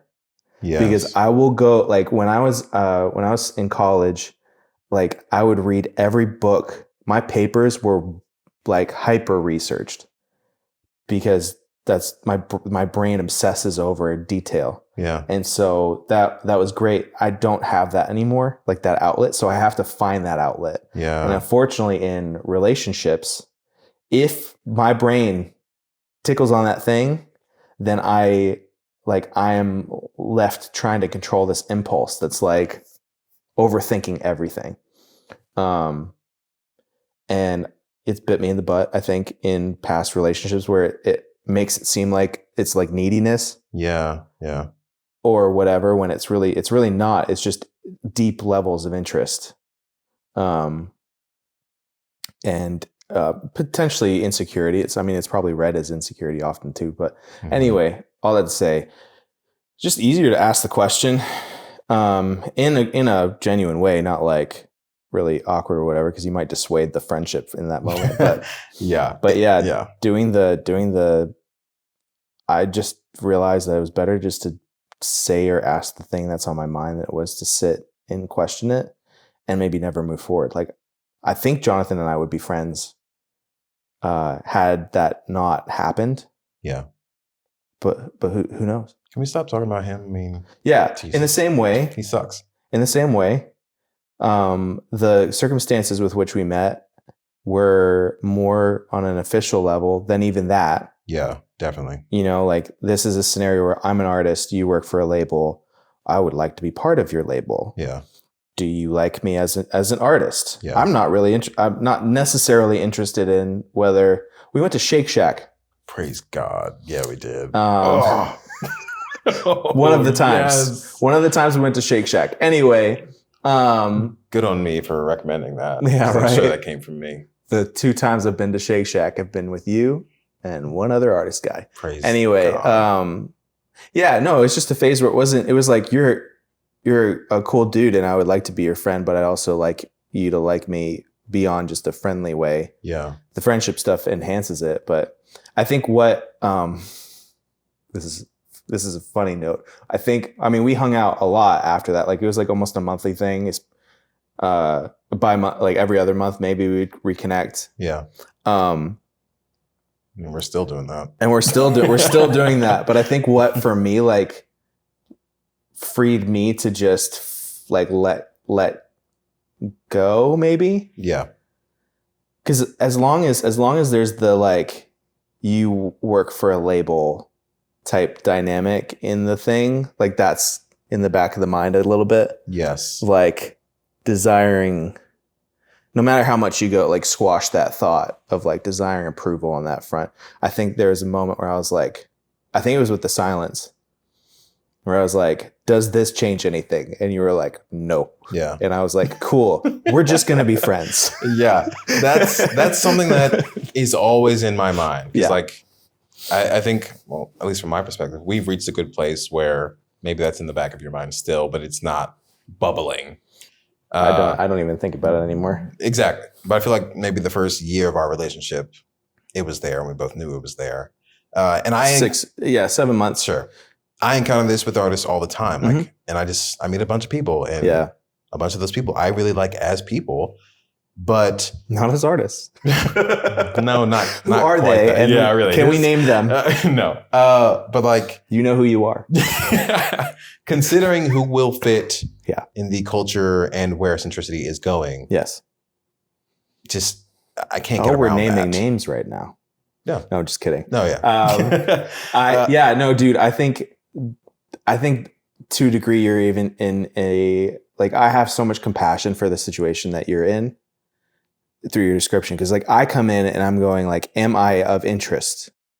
You're going, what do people want of me? Yeah. There's so many more levels all the time on my perspective. It's like this is a town, this is a town where it very can easily become like, how can I leverage this relationship? Yes. What is beneficial of this relationship? How do I phrase this? I'm going to phrase it in a stupid way. I really don't need anyone. I feel which is not true. I do need people. I'm enjoying the fourth wall break. Well, yeah. Or whatever it is. Yeah. I do need people. I need people. But I'm self-sufficient and I'm self-motivated. And so that weighs in a lot. Yeah. Where I don't tend to go into a situation going, what can I leverage from this person? I love connections and I love connecting people. So it's like there's a database in my mind of like, oh, if I meet someone who needs this, then I know someone who needs that. But I'm not, or who does that. I'm not going like, how can I manipulate this friendship in such a way that I can benefit from it? Yes. Which is unfortunately a tendency here. Can be that. It can be. It's not necessarily that it is. Yes. But it can be. And it means that if you end up in a position of influence or authority in any level, it will affect, it could affect the way in which people view you or use you. And if you're not, if you don't use discernment, then you could stumble into a lot of scenarios where it's like, I thought we were friends and you just wanted to use me. Yeah. And like, this is the 5th time this has happened. I hate the idea of the magnitude of that. Yeah. Imagine if you went on a dating app and you were like A&R at a major Christian label. Like, dude, what great opportunities would come from that. Let's not even think about it. Let's just not. I know, I'm just kidding. Let's move to question 2. Okay. Which is very similar, still on the lines of our friendship. Right. How do you feel about our relationship now? I feel amazing about it. You're one of my closest friends here. Wow. Yeah, bet you didn't know that. I did not. I mean, you're one of mine. And for me, at least, it grew since we met. So like it started in like a businessy relationship, but A&R is weird. So like, I don't know, it's hard to describe anything as just business. But after my divorce last summer, you were one of the people that I turned to with all of my, like, what's going on with my life? Who am I? I just need to vent to someone or just hang out with someone. Yeah. And I'm so thankful and grateful for that. And you're still one of those people that I can honestly talk to and I don't have to filter myself. So you're also one of my closest friends in town. And I feel the same way. Like it was a moment. I look at moments like that, like last summer, where it's like, I see what the steps that brought to that place in terms of like, for me, of like being available for you in that season. And like, to me, that's like, what a beautiful thing God orchestrated. Cause it wasn't like, there are other things that I could have not done or whatever. Yeah. Even just like forging friendship past the point of like usefulness that made it possible for me to like be with you in that season. Not that I had experience, but I had compassion and time. That's good. Ooh. And like, I think those are the biggest things that we can give. I realized a long time ago that like when I was a kid and I had nightmares nightly almost. My parents actually switched sides of the bed because of how often I woke them up. Wow. So that my mom could handle me and not my dad. But I realized in reflecting on that at a pretty young age that like, I didn't need my mom to come in and talk to me for an hour and a half. I just needed her. Yeah. I needed her presence. Whew. And I think we get that. Discernment is knowing when presence is needed versus words. And like when we run out of words. Say that again. Discernment is knowing when your presence is needed more than your words are. Words are easy. I think there are certain scenarios where just being there, being with that person in their pain.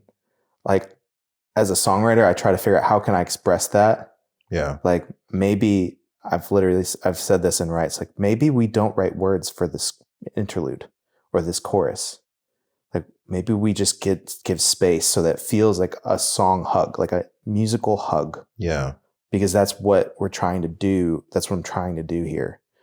In the same way, like presence, the beauty of that season for me was having the foundation of the friendship that we had, because we'd been friends for well over a year at that point. Yeah. And being available to be able to be there for you in an unprecedented an incredibly difficult season. And just having that time and that flexibility. I mean, like I did that to you. You were that to me in February on Valentine's Day. That's true. Well, of course, I was already divorced by then. I had no plans. But you know what I mean. But you know what I mean. Like it was a moment where, like in a similar way, circumstances had happened leading up to and by midday, I was just like, I can't be by myself. I'm falling apart. And you were the first person that came to mind, literally because you were the person I wanted to be around. And thank you. That's touching. And right in a similar way, like have been able to be open and honest and feel like I don't have to have like you've made it. If I have multiple gates, you've made it past the third gate kind of scenario. Yeah. Like there's a lot of people that are in the front room. Yeah. That have intimacy with me, but not that level of intimacy where it's like, where it soothes the soul, where the presence soothes the soul, if that makes sense. So anyway, you were that, like you were available. And I think the circumstances that made you available suck. True. But seeing ways in which God makes sucky situations work for the good, like that is like a little thing. Yeah. But cool at the same time. Your circumstance that day also sucked. And I didn't know what to say or do because I've had zero dating experience, especially anything like what happened to you. So like, I'm just here eating pizza. I got catfish really, really bad. Really, really bad. And I just believe people. But he was like, yo, you want to grab pizza? I'm like, say less. But no, I for me, I mean, one of the big reasons I'm doing this show is like, I like being intentional.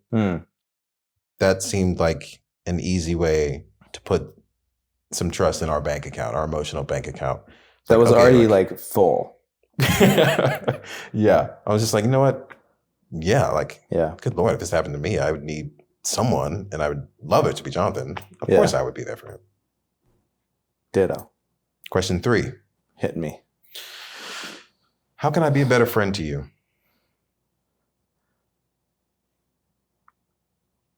Yes. I don't know. Expound on that. Keep doing what you're doing. I think to the point that you mentioned earlier of the insecurity of reaching out. Yes. I think that's it. Okay, that's good. I think that's the thing. That would be the challenge I would have for you. It's like, I'll take that. If the only negative thing that could happen is potentially sort of annoying someone, then it's still worth it. I think you're right. Yes. Okay. So rather, like, just do it. Like if someone pops in your head, if I pop in your head and you don't text me, if I'm on that list of people that you're like, oh, I don't want to annoy them, then I deserve to be punched in the face. I don't know if it's because I haven't crazy. in the sense that I have somehow communicated to you that you're not valuable. It's not you. Me. It's all me. I'm in my head. Bro. I know, but like what? I know. But if in your head, if I have somehow communicated to you that you reaching out to me randomly without plan could potentially be annoying to me, then I have done you a disservice. So it's not really like it's not really my bad. Or your bad, but it's a way that I can also be a better friend to you of communicating that you, I can't think of the circumstance that you would annoy me in that way. Okay. I can do that. You know? Yeah. So, be a better friend, bro. Yeah. I'll try. You know, I suck. No, you're an amazing friend and a deeply thoughtful person and deeply compassionate and present. And I've never wondered when we've been around each other if you wanted to be somewhere else, or if half the time I feel like I am keeping you from something else. You're not the only one who thinks this. I don't know why. Well, no, just because like because you're a dude in high demand. But all right. But and so I'm grateful for the time that we do get. But what I was thinking was that only people who are excellent friends worry that they're not good friends. I think that But I'm the exception, though. No. No, I'm joking. People that are oblivious to the impact that they have on the world around them don't ask questions like, how can I be better? How can I be a better friend? They get asked by other people, have you ever wondered how you could be a better friend? And they go, no. It's an intervention for that. It's an intervention versus like someone who is actually self-aware and compassionate, who like brings more to the table than most friendships would ever demand of them. That would then also go like, but there's more I could do. It's like, well, yeah. Yeah. Like, have grace. We're all figuring this out for the first time. Like, I see what you did there. Yeah. It's on my mind a lot these days. That's good. For the first time coming out, I don't know, at some point. Oh, that's good. We'll drop for a single. Yeah. It'll be out hopefully by the time this gets released. Yeah. January. June. So yeah, it'll definitely be out because this is coming out in January. Well, I'm hoping that it comes out in like this June. We're not going to say which June. Yeah. Look forward to it or go listen to it. Yeah. How about that? help me break out Yeah, from this shell I'm in. Anyway, yes, you're an excellent friend. You set a high bar in a good way. Okay. And I will reach out when I think of you and everyone else. Yeah. I think that's the only challenge. Okay. And I think it's a good challenge because it's completely doable. Yeah. You know? Okay. That's the first round of questions. We've got 7 more. We got this. 7 more rounds. No, I'm just kidding. Yeah. Can you imagine? Oh, good Lord. We're going to take a quick break. We'll be back. Whatever. You know the drill. Get some ice cream. Yeah, do that.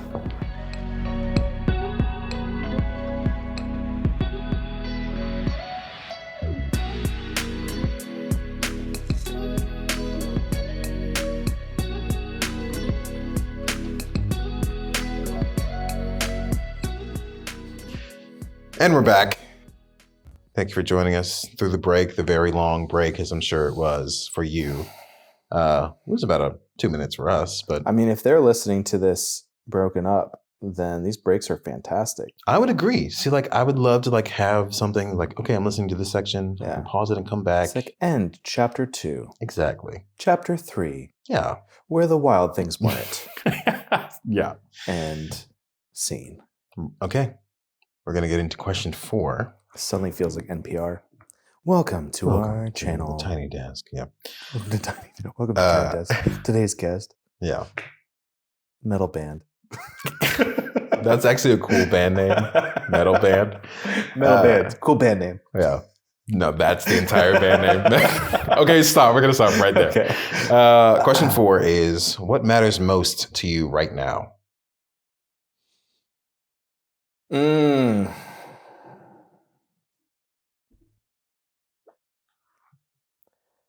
The broad answer is my relationships. I think the first thing that popped in my head was my family and friends. I don't really care about money. It comes and goes. You steward it well as you can. Career. There was 1 year, dude, I had 3 different lifetime careers. Wow. Consecutively. Okay. And it was both hilarious and also very eye-opening because there's a moment where I was 27. No, I was 29,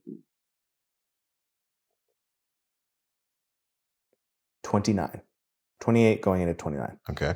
That year I was a collegiate track and field coach. Then I worked full-time on staff. I worked full-time on staff on a church. Was a college track coach, full-time, like on staff. Okay. Getting a graduate degree. And then I started going into freelance graphic design full-time, which is what I've continued to do. Because it's the most flexible and pays the bills. But anyway, career to me, hold loosely.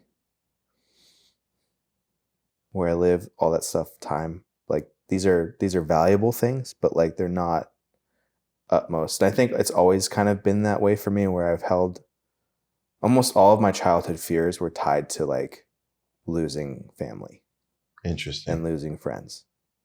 Like, I couldn't sleep. I struggled sleeping away from home till I was like 13 because I was afraid that something bad would happen to my family and I wouldn't be there. Not that I could, like, I'm 11. What am I going to do to stop a house fire? But I would rather go with them than not, that kind of thing. Sorry to interrupt here, but do you think the Christian faith plays any part in that fear? In the fear, not so much. I think it plays a part in the valuing of things. Okay. Because like I know a lot of people who grew up, especially evangelical, like thoughts of the rapture and people leaving, them being left behind. That still plagues a bunch of people. Of course. It didn't me really, but yeah, okay. No, I mean, like, I was familiar with it, but it wasn't a motivating factor. It wasn't because I knew where they would ultimately end up. Sure. I think I just valued their presence in my life and couldn't see a scenario without them. So the fear of being away and them being gone, not like them raptured and me not, like it was literally like just them dying or disappearing or whatever. It's like that. And I think I never really like hyper psychoanalyzed it, but thankfully was able to that was something I had to learn to give to God and just trust him that he's better at taking care of my family than I am. But yeah, there's things that have been things that like you have to pay your bills. Like, it's something to care about. Yeah. But it's not like, I forget how you phrase it. Was it valuable to me right now? What was the phrase? What was the question? What matters most to you matters right now? Most. It doesn't. Even in conversation, I was talking with Bay about market, like conversations he's having with marketing and stuff like that right now. He's saying how the radio promoter person that they have basically told him, like, if he is in the black, like by any number, they're not doing their job right. He was like, our job is to keep you in a deficit, because if you bring in 200,000, then we should be pouring more into your marketing budget. So even with the biggest artists, like, they'll be in the negative. Yeah. Because that means that more money is getting poured into making them bigger and more money. That's then being, it's like a hilarious cycle. And so artists, being an artist in most of life is like finding ways to leverage your debt to gain money, then get debt, and, et cetera. Yeah. But so, yeah, I think the biggest things for me are that, I've said it, I think I've even said it to you, like, if the question was my career or family, like having a family, having kids, and like music career or family, I'm choosing family. Like, it's a no-brainer to me. Like, that is what's more important to me.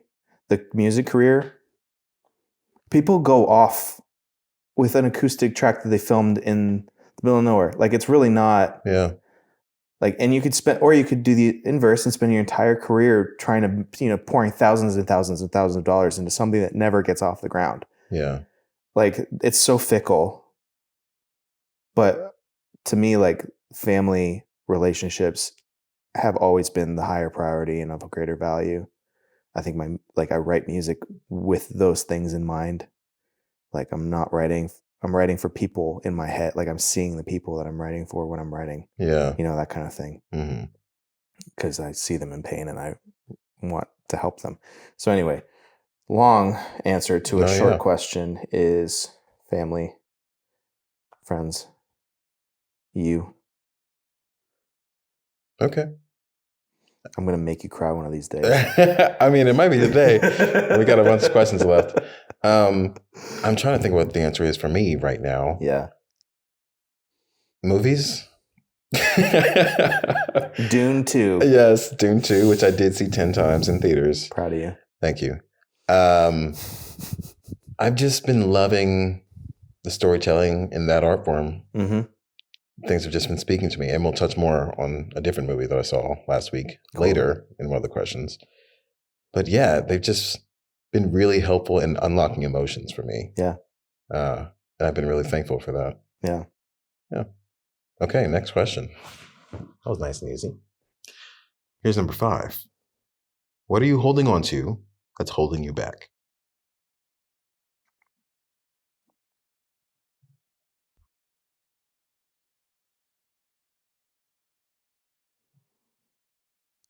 I'm trying to figure out how to phrase this in like a way that makes sense both to me and also to whoever's streaming this 3 hours in. Yeah. I think the biggest thing for me is I was talking about comparison with someone recently, and I have, we all struggle with comparison in varying lights, different ways. I don't struggle with it in artistry. I don't like compare my music to other people's music and devalue my own. Yeah. I think one of the benefits is that I was never built for any of the sports that I competed actively in. Okay. I'm 5'7", and I was a running back and a middle linebacker in football. So I'm short for those positions. Yeah. But I played them well. And it was more of a drive, like I'm going to obliterate the competition because they're going to hold me to a lower expectation, and I'm going to blow it up. I threw javelin in high school and college, and I'm 5'7". Javelin is an event where being tall helps. That makes sense. The average like Olympian is like 6'3", 6'5". Wow. Okay. Jeez. And I threw D3, so it wasn't like I was a D1. But what made me competitive, I just would find the things that I could get a competitive edge with, and also use their like low expectation against them. Yeah. And so as a result, that's just kind of how I approach everything. It's like, I'm not really assuming that they will devalue it, but like, what I do is not the same as what you do. So why would I compare it? Yeah. We don't even like we might even be in the same genre, but like how I approach it and how you approach it, or what my angle or what I'm trying to do with it is different than yours. So I'm not like, there's no comparison. Yeah. They're equally valuable. I am not as good a guitar player as so-and-so. Who cares? I'm not as good a singer as someone else, or I'm a better singer than someone else. Who cares? Like, this is my lane. Yeah. I've phrased it in other ways with other people, trying to help them understand like tennis and baseball both swing a element at a ball. Certain dynamics are the same. Mm-hmm. But like, we don't go like it would be ludicrous for a tennis player to be like, oh, I'm so much worse than that baseball player. Yeah. Because it's a different sport. We're all playing a stick and ball sport, but they're different rules, different sports. Yeah. A better example would be even like cricket and baseball.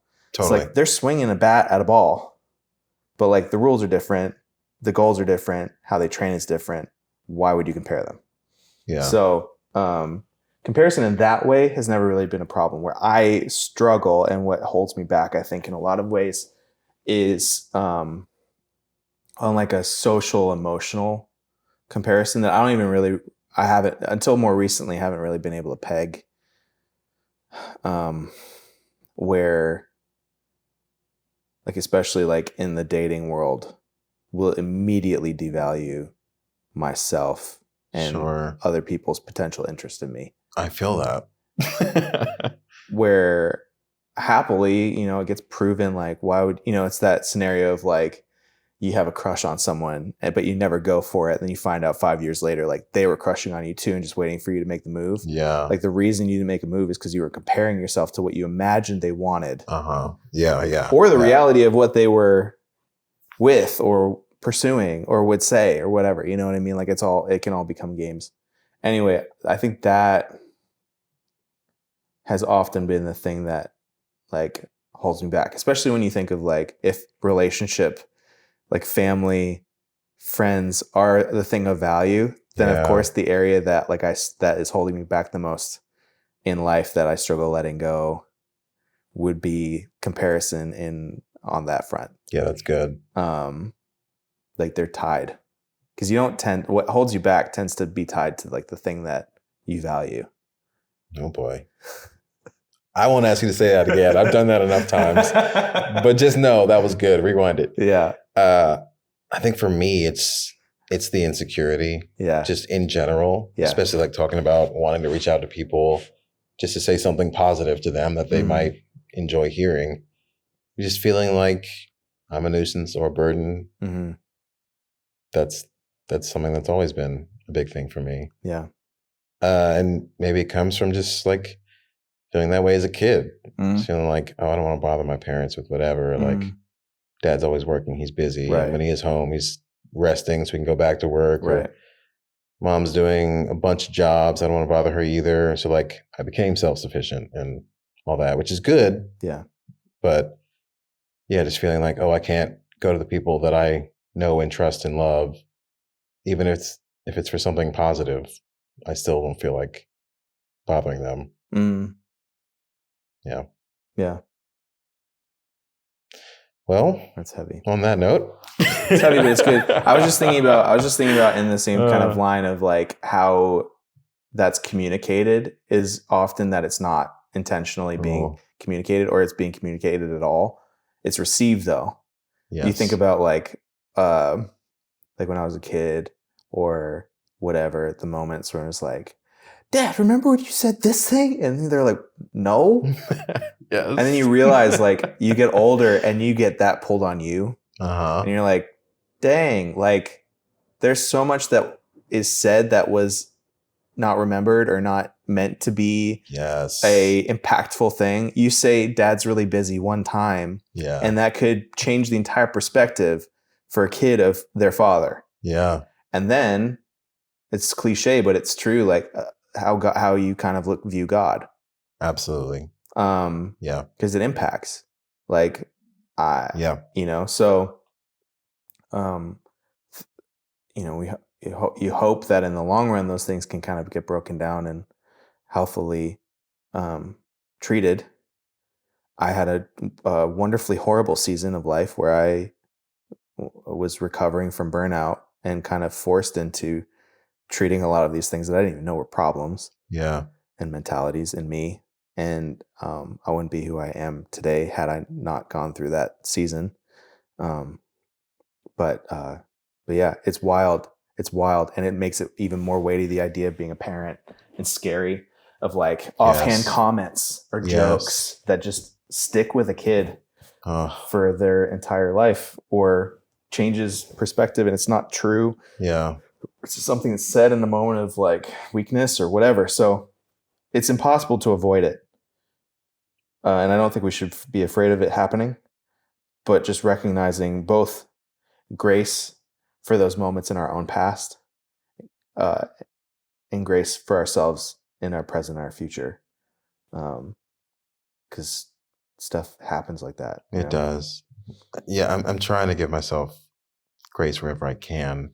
And I've had better moments of that lately. But traditionally, in the history of me living my life, I'm not good at that. I don't think really anyone is. Yeah. It's a hard thing. Yeah. And we're around ourselves all the time. Which is the problem. So either we end up hypercritical and constantly down on ourselves, or an extreme opposite of like, just, I'm not even care or pay attention. And I don't think either is right or wrong. Like there's a way to balance the two so that you're not destroying yourself in criticism, but also not completely ignoring the impact you have on the world and like blame shifting. Yeah. Question 6. Question 6. When was the last time you made yourself proud? Gross. Sit with that one. I hate this question. Sorry. I'll go if you don't have one. Well, I was just thinking that like more recently I've been finding myself using like I'm proud of you a lot more. And in part because I recognize like how I think it's tied a little bit to like desperately wanting to hear that myself. Ooh. And knowing the impact that coming from someone that like I admire or care about, going like, hey, I'm proud of you, like genuinely, like, I love you and I'm proud of you. Yeah.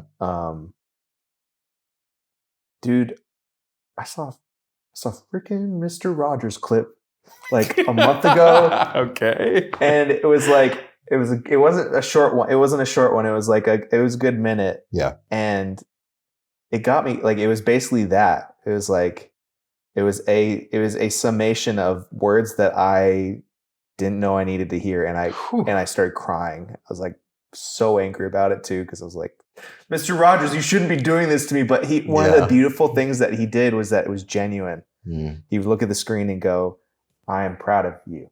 You've done so much. I'm so proud of you. And it would land because it was from a place of pure love and truth. And he was that person off the screen too, which is beautiful. Yeah. And rare. And so I've been finding myself doing that because I feel like it's a lacking thing, especially in like today's age. Yeah. I think, yeah. And so, I mean, even more recently, I've been finding myself saying it, even just in my stories and stuff like that and posts, just like, I'm glad you're here. Like, I'm glad you're on this earth today. You're alive and you're awake. And I'm glad that you're here because I don't think we value that. I think you're right. Yeah. I think we need that reminder. Like, this life is terrible and wonderful, chaotic and beautiful and hard and still hard. Yeah. And it's hard to get up in the morning, especially when your allergies are wrecking you. And yeah. But like reminding people that it's like it's good. Like, it's good to be alive. It's good to be here. And we're all living it for the first time. So like having grace in that moment. So anyway, to your question, when was the last time I was proud of myself? I don't know. That's fine. Because I think, to the point of what we were talking about before, like the critical high standard we only set for ourselves. Yes. Because I end up in this, I think the only way you can be proud of yourself is if you step out of the present and evaluate That's interesting. the situation. And my whole adulthood has been spent so desperately striving to purely be present because I would live in the future or the past or around, really struggled at being where I was or being content with where I was. Yeah. To put it better. So I feel like I would end up, if I was like to say anything, nothing jumps to mind. Yeah. Not that I'm not proud, because I think if I sat with it, I could fabricate moments where it's like that is a moment where on reflection, I'm proud of that I did that, or I'm proud of how I handled that, or I'm proud, like I don't think I would be here today if I wasn't at least proud of the work that I'm doing.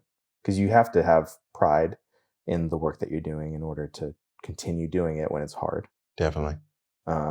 It values it, that kind of thing. So, but yeah, all that's to say, I know I'm proud of myself for the things that I've done and I've achieved and I'm doing, but the specificity of the last moment is hard for me to peg. That's fine. Hopefully this question will stay with you past this recording and you'll consider it. It'll haunt me for the rest of my life. Just you wait. Yeah. On my deathbed, I'll be like, Stephen Floyd asked me if I was proud of myself. I haven't done anything I'm proud of yet. No, I'm just kidding. I think for me, there's actually a few examples I can pick from. Because like I've been thinking about this more since I came up with this question a month ago. You had unfair advantage. Not true. You prepared for this moment and you were like, put me in the... Anyway. I haven't been actively thinking about it, but I created the question, so I knew it was out there. There was a day a couple weeks ago that was just so incredibly busy, and I am a massive introvert. I could go away forever, not say anything to anyone ever again, and be fine, more than fine, happy actually. And my job does not call for that. It calls for Nor do your friendships. True, but I have to be out and about and meeting people or connecting and continually engaging with the relationships I already have. And there was a day where I think I had a coffee with someone, I had a lunch with someone, then the label had an event. One of our artists was doing a showcase, which means people from the label were there, but like also people from other labels and other industry people were there. So like being there and hobnobbing and all this stuff, which really zaps my energy. And then after that, there was like a young professionals dinner that I had said I was going to go to. And because I had said I was going to go there, I wanted to honor that commitment. So I went there. Good Lord, it was the longest day of my life. But I did it. I was myself in every situation. I was exhausted mentally, for sure. But I was like, I'm proud that I did all this today. I can do this. And like, I felt like I was myself. I had a good time with all the people that I met. This was good. This was a good day. Even though I'd rather do nothing, it was still a good day. Yeah. I'm proud of you too. Thank you. I'm proud of you too. Thank you. You too. Thank you. And you, dear viewer. I'm proud of all of you for getting this far. Yes. Now that you've made this far, we're going to take another break. Switch some stuff around again. But we'll be back in no time. Ta-da. Yeah.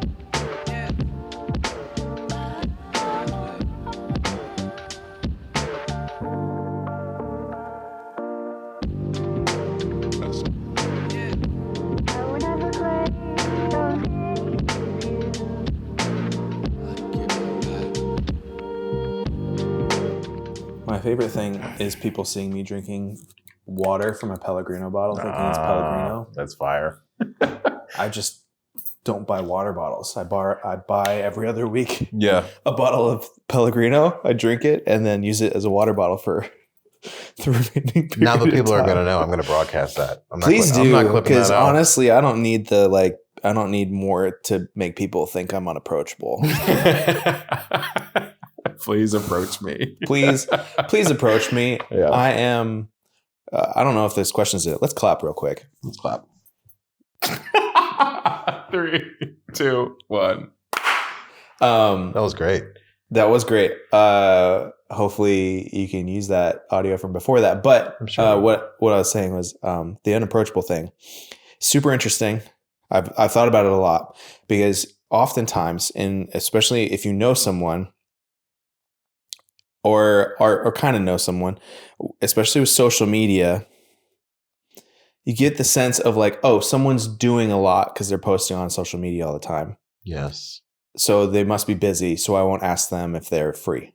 Yes. And want to do something. Or the inverse, they disappear from social media and you're like, you forget that they exist. Yeah. When like the impulse is like, especially from the artist side, like be present, like build your audience, do the things.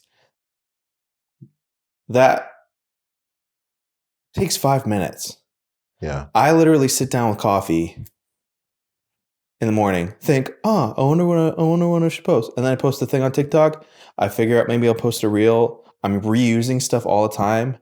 Like if I'm like yesterday I was rehearsing for the show in a couple of days, and I at the end of rehearsing sat down and filmed like 2 clips that I will use later. Yes.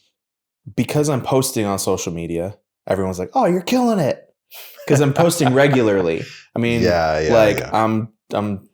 it's genuinely passive. Yeah. Like in the grand scheme of things, it's a very like what I'm doing is pretty passive. I just created a pattern. It fits in my day. I'm not ruled by it. If I don't post 3 times in a day, I don't die. Believe it or not. Are you sure? I'm pretty sure. I've done it a few times, but it is funny because what it does to people's mentalities is they're like, "Oh, you're killing it." And it's like, no. I mean, I'm posting, but I'm home doing nothing. Yeah. I would love to be invited on the tour that you're planning, but like think I'm too busy to potentially be an option for. Yeah. it's stuff like that where it's like you almost dance this line of like, am I creating a scenario where by being active I'm implying I'm unavailable? Interesting. Especially at an indie level, like it's what is the win-win here? Yeah. Do I post a little bit and then do I post all my stuff at home? Like literally people see like 3 posts in a week where you're working on music and they're like, you've been really active this week because the sentiment's there. Yeah. When the reality is like that was one evening for an hour and the rest of this week I just sat on my tuchus and did nothing. These are unfortunate thoughts and realities to be in. Yeah. And then even on a relational level, it's like availability and approachability. Like if you seem like a person who is always put together and like capable, no one's ever going to wonder how you're doing. If you're the person that's always asking, how are you doing? In all likelihood, you'll probably like, I kind of came to grips with the fact that I might very rarely get asked how I'm doing. Am I okay with that? Yeah. How are you doing? Thank you. I'm doing good. I'm good today. Other days I hold it against the world. Yeah. But the deep desire to be approachable and being fearing the view of being unapproachable, all those things, it just kind of can get in your head and play with how you do things or why you do things or when you do things, all that fun, all that fun jazz. Good Lord. But yeah, welcome to a half hour of a long evening in my brain. Yeah. That's a good title for something. It's so long, but it's so long that it's at the point I'm like, oh yeah, this is cool again. Have you seen the promos? I think there's a Martin Scorsese promos where... No, it's his brother, Michael. His brother, Michael. No, it's Martin Scorsese. And they're like, what's it called? And he what's the film going to be called? A simple blah, blah, blah, blah, blah, blah, blah, blah, blah, blah, blah, blah. And they're like, no, it's too long. And he's like, okay, what about blah, blah, blah, blah, blah, blah, blah, blah. Like still too long. And it's like, there was a day where film titles were longer. Anyway, beside the point, being approachable, feeling unapproachable, fearing you're unapproachable. And that's why you're still alone. Whew. I'm clipping that out. You know? Oh, geez. Just being real. Let's move on. I don't want to be that real. This is question 7. It's introspection time, and you asked. I know. You asked the guy. You went too far. Who is like, I get accused of being too introspective, so it's dangerous. So you got to ask people who aren't introspective onto this. Okay, you're right. I'm not going to move on. What's worst case scenario in regards to being alone? Like, why is that such a big thing? Because it's painful to me. Like it's physically painful. I think especially like I feel emotions viscerally. So like heartache is a real thing. Yeah. Like I feel it. And I think it's true for a lot of people.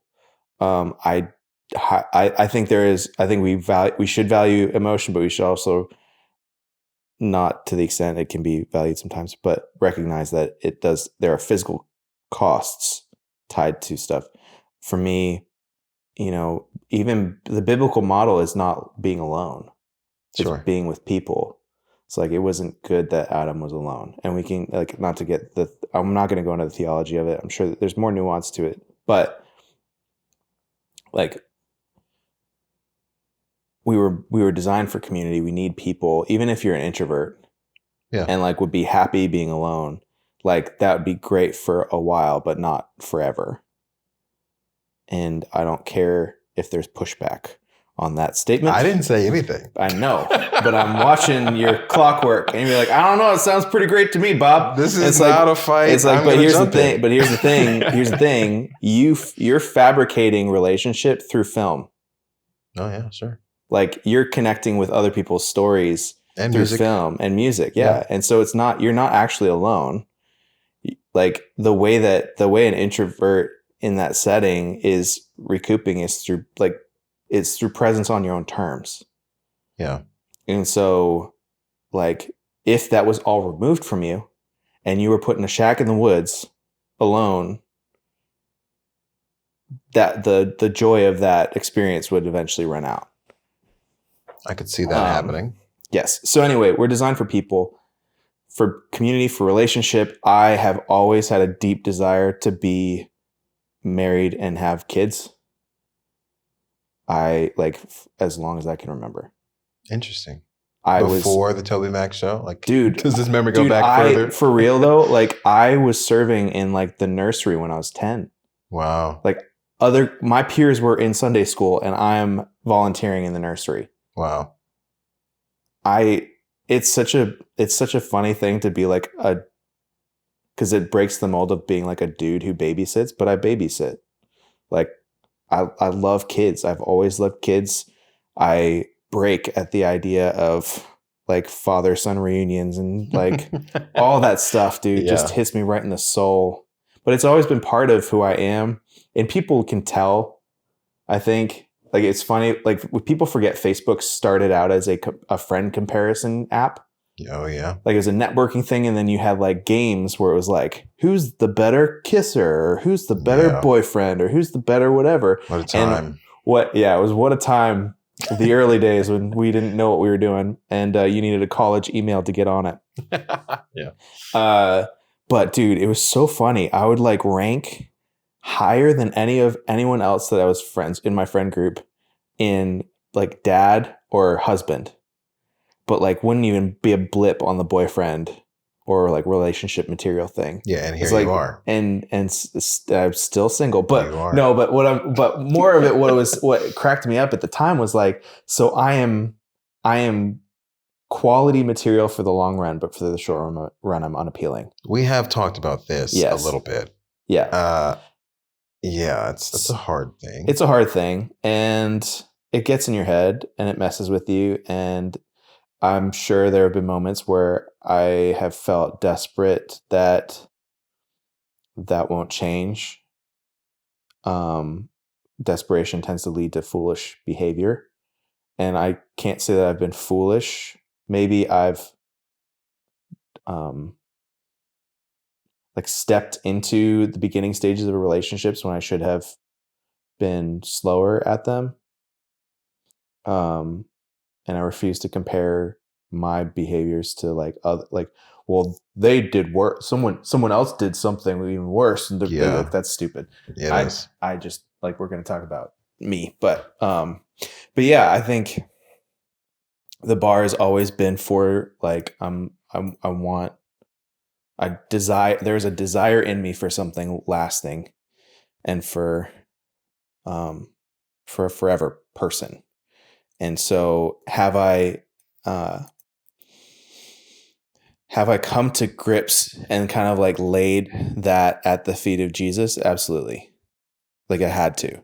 Like if I die and that doesn't happen, like I'm not going to die. You know, it's like, you know what I mean? It's like, it's not the end of the world. Yes. There are worse things. Would I like for that to happen? Yes. I'm not going to hold it against God if he comes back and I haven't like been married yet or have kids or anything like that. Yeah. It's just sad to me. Yeah. And it's really hard to, especially in a season of life where there's all of these victories and all these low parts. I've been doing this, like I've had so many highs and lows in my adult life. I'm 33. I'll be 34 when this airs. It's basically a teenager's worth of life of adulthood post-college where I've been doing it alone. Yeah. I've had no one to celebrate the highs with or to like walk through the lows with. And vice versa, I've never been able to be with someone when they're at their highest moment. Which hopefully involves me, or their lowest, or be there for their lowest. Like you can sort of supplement that, and I find myself supplementing it in relationships. Like hopefully, I can value people in that same way. But there is something. There's still like a piece missing. if that makes sense. It does make sense. And so it makes me more sad than anything to not have that, to recognize that lacking. If that's the rest of my life, like, that sucks, but God's still good. Yeah. Um, I understand that longing a little bit. Like, yeah. I don't have a teenager's life worth of adulthood being alone, but like having had a relationship with a significant other for so long. Yeah. Like for 4.5 years was dating and 5 was married, and now not having that. Yeah. I also long for those things again, like to share the highs and lows with someone that I can just be fully myself with. Yeah. I think it's probably even harder to have tasted it and then to have lost it. And so that's been an area where I've had deep compassion for you and like felt ways in which I could not supplement it, but like be there for you in that same way, and have valued your presence in my life in that same way. Cause it's a special thing to have close friendships. I think a lot of people have a lot of friendships, but not close ones. I agree. I think it's, for whatever reason, especially guys, I think part of it is just time. Yeah. And availability with the time that they have. It's just easier to like be chill because we want just a calm place to be, not chaos. And sometimes depth can create chaos. Like any relationship, I think that's one of the qualifiers for me, is like recognizing like you're inviting their pain, their struggles into your life just as much as their joys and their personality and their beauty or charm or whatever else. Like you're also inviting their peace or lack thereof. And that's hard. And it's the same in friendships. Like you're inviting all of the person, not just the parts that you like about them. It's easy if you keep them on a tertiary level. Totally. To just only have the good stuff, you know, like, oh, they're just a chill hang. Yeah. But then you start like secretly resenting them. Just like, oh, their life's just good. They don't know the heartache that I'm going through. That sucks. You hold your inability to create a deeper relationship with them against them. Yeah. Because if you let them to a deeper place, or if you allowed the time for the deeper place, you wouldn't have that same level of resentment. Yeah. Because now they know. I'm wrestling with, should we move on or should I bring up something else? I'm going to bring it up. Okay. We have also talked about just like your experience in attempting to date in Nashville area. Goodness gracious. I don't know if I want to go down this road. You said you want me to be introspective. So here we go. Goodness gracious. Okay. I don't, complete honestly, at this moment, I don't have really any experience dating in Nashville or dating in general. Like, my ex-wife was my first girlfriend. We got married. That was really it for me. I've got almost zero experience. And now that there's like apps and websites and just the culture of a bigger city, Nashville in general, where like everyone knows everyone. It kind of feels like a small town. Like, what has your experience been? Well, off the apps completely. Okay. I don't think I'll ever go on them again. Why is that? After that moment in February that we had where I got catfished for the third time, to be fair, and maybe I'm just an idiot or overly... no, you're not an idiot. Overly accepting of people. There's just certain things that feel like I want to trust people, and so I will vet to a degree, and I'll ask questions and weigh it against them. But you're on an app, and so like really the only way to like truly know sometimes is like doing a reverse image search, and that to me feels like overly intrusive. Sure. And in this case, that was the last thing that I did. That like I wasn't willing to go that far. Got it. We talked on the phone. We did everything that I felt like, okay, this is like due diligence. They seem legit, and then a week and a half in, blocked. I think they blocked my messages because we were supposed to go out. Anyway, long story short, reversed image and was like, oh, this wasn't them all. Had a feeling, still like, still felt something. So it was still hard, but it was enough to be like, this isn't for me. Like, this world is not for me. I'd gone on plenty of dates. I just realized in that moment of introspection about my experience with these apps. I see what you did there. What's funny is I didn't even think about that. That's how I am. I had a moment of introspection and realized that I had talked to, developed feelings for, gone on multiple dates with multiple women over the past year who were all awesome in their own way, who had all ultimately, not all, I mean, like, it was one way or the other. Yeah. Sometimes I didn't feel it. Sometimes they didn't feel it. But I just realized that, like, while I was getting dates and meeting people, my deepest pain over the past year, the lowest, most painful moments of my life were directly tied to dating apps. Wow. And in the grand scheme of things, wouldn't have been the end of the world had I not experienced, like, if I just off of it. And I think it depends. Like, I have a lot of problems with the mentality that dating apps encourage, because the world is not the same for guys and girls on the app, for one. Like, the statistics are all there.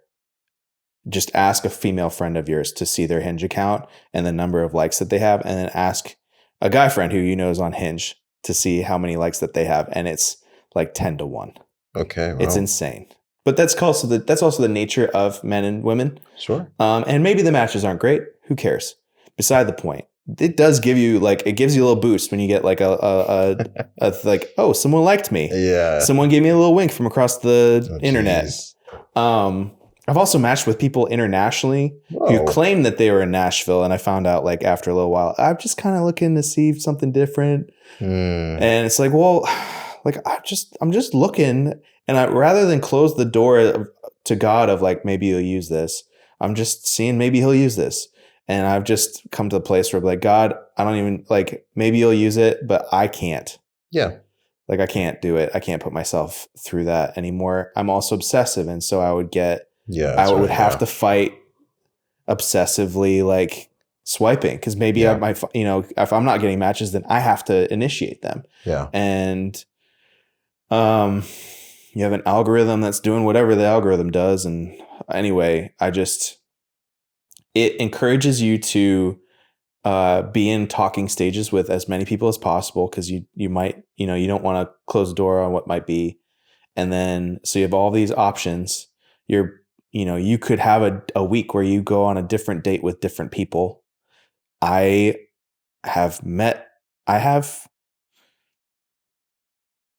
are scenarios where it could be as simple as a girl is using it just so they can get a free meal from time to time.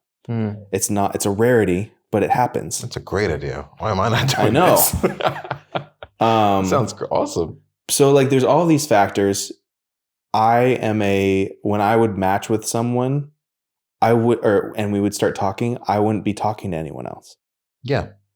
That's how I would do it. But unfortunately, that's not how the game is played. Yeah. And it's almost treated like, that's upsetting. Like social media, where it becomes a game. It's about playing the game with the people. And it's like, you know what? Screw it. Like, I'm tired. I'm tired of it. I was unwilling to play the game in the first place. If being genuine works against me, I'd rather be genuine and alone than a liar with a bunch of different girls and in constant emotional turmoil, because that's how I felt. If there was ever moments where I found myself, like, I'm talking to a couple girls at the same time, like, I would feel guilt. I would too. So even if it's accepted, like, I would just be like, oh no. So yeah, I just was like, I'm done with that.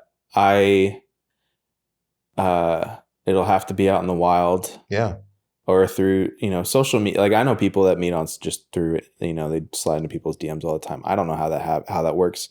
Once again, maybe I'm just too genuine, and it's comes across as like, oh, that's cute, but, like, not interesting. Because once again, that's a game. And I'm like, you know what? If you don't like me, if that's not appealing, I'm tired. I'm tired of I can only be me, and me is genuine. Yeah. And kind and polite and I agree. And you are those things. So thank you. It sounds so like egotistical and you No, like step out of it, but I I'll appreciate the co-sign that. validation. But it makes it hard because you almost hold those traits against yourself in a world that values like shock humor and like flirtation that's rude. Yeah. You know, yeah. that kind of thing. It's like, well, are you saying anything that's like getting their attention? It's like,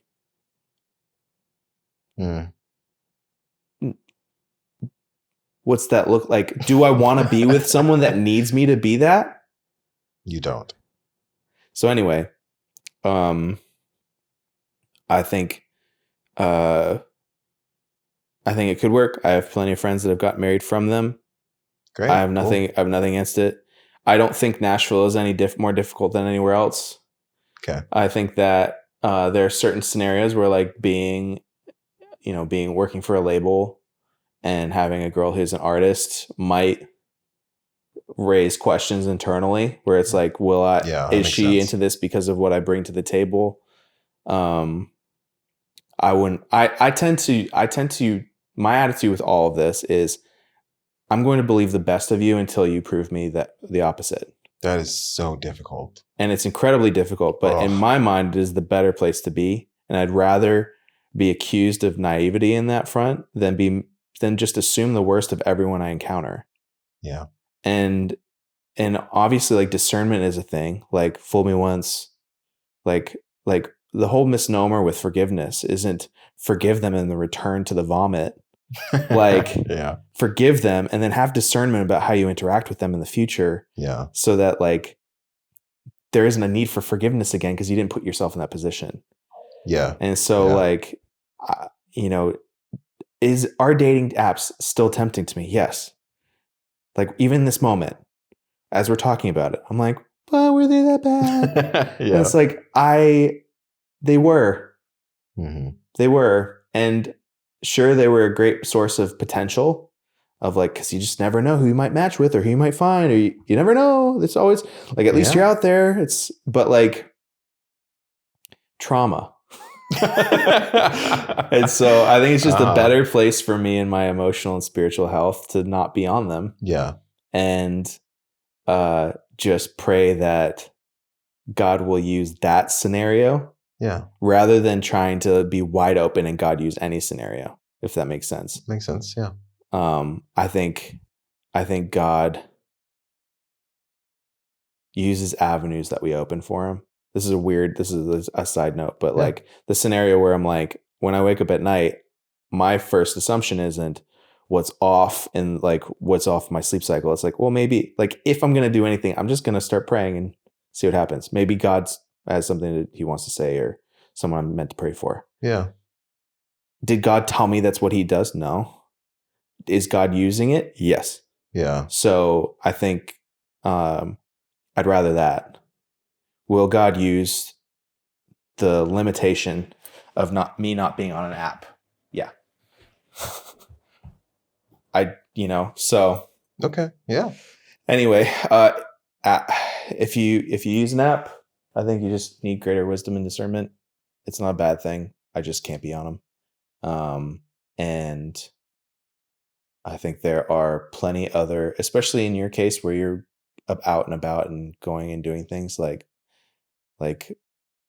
it's obviously going to be harder to have the like, hey, are you interested in person? Which is why I think apps are also stupid because it's easier to be insane. I feel deep. So well put. I feel deep compassion for women. Yeah. On apps because in part because men have been told by ladies and by men that in order to grab a lady's attention, they have to be a little bit unhinged. Yeah. Ironically. And so they'll just get into a place where they'll just say whatever pops in their head. And most of the time it's dirty, especially if you're not in the Christian world. And so girls are receiving these like illicit, insane responses, but it's to get a response because they've gotten to a place where they're just like exhausted. Careful now.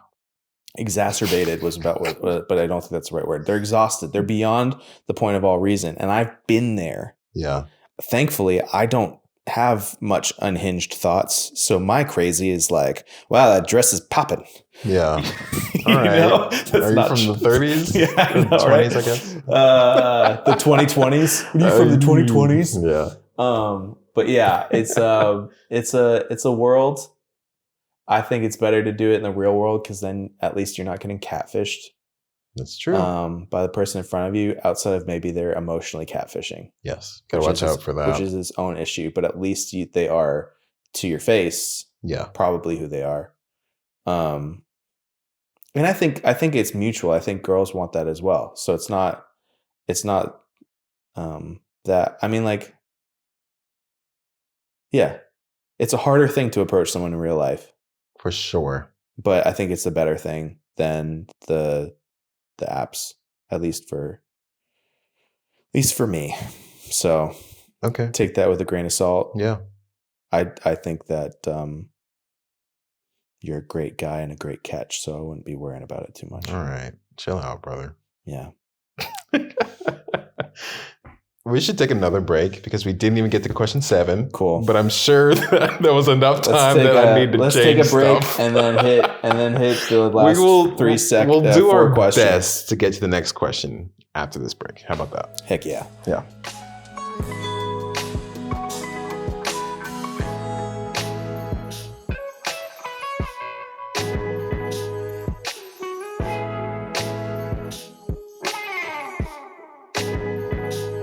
We're back, in case you weren't aware. We went home and actually I took a shower. Put on the exact same clothes though. Dude, have you? I've been making this joke that my outfit of the day is the same. I've literally worn this almost every day this week. Really? But the shirts and the pants, like it's literally just a white t-shirt, dark pants, and a jacket. Interesting.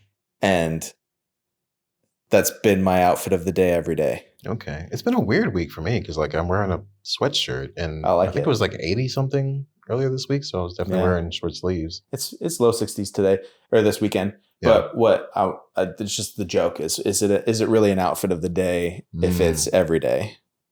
And I guess it could be. Yeah. My response is if it's not broken, why play with it? That's the exact phrase that people all know and say. They all say it.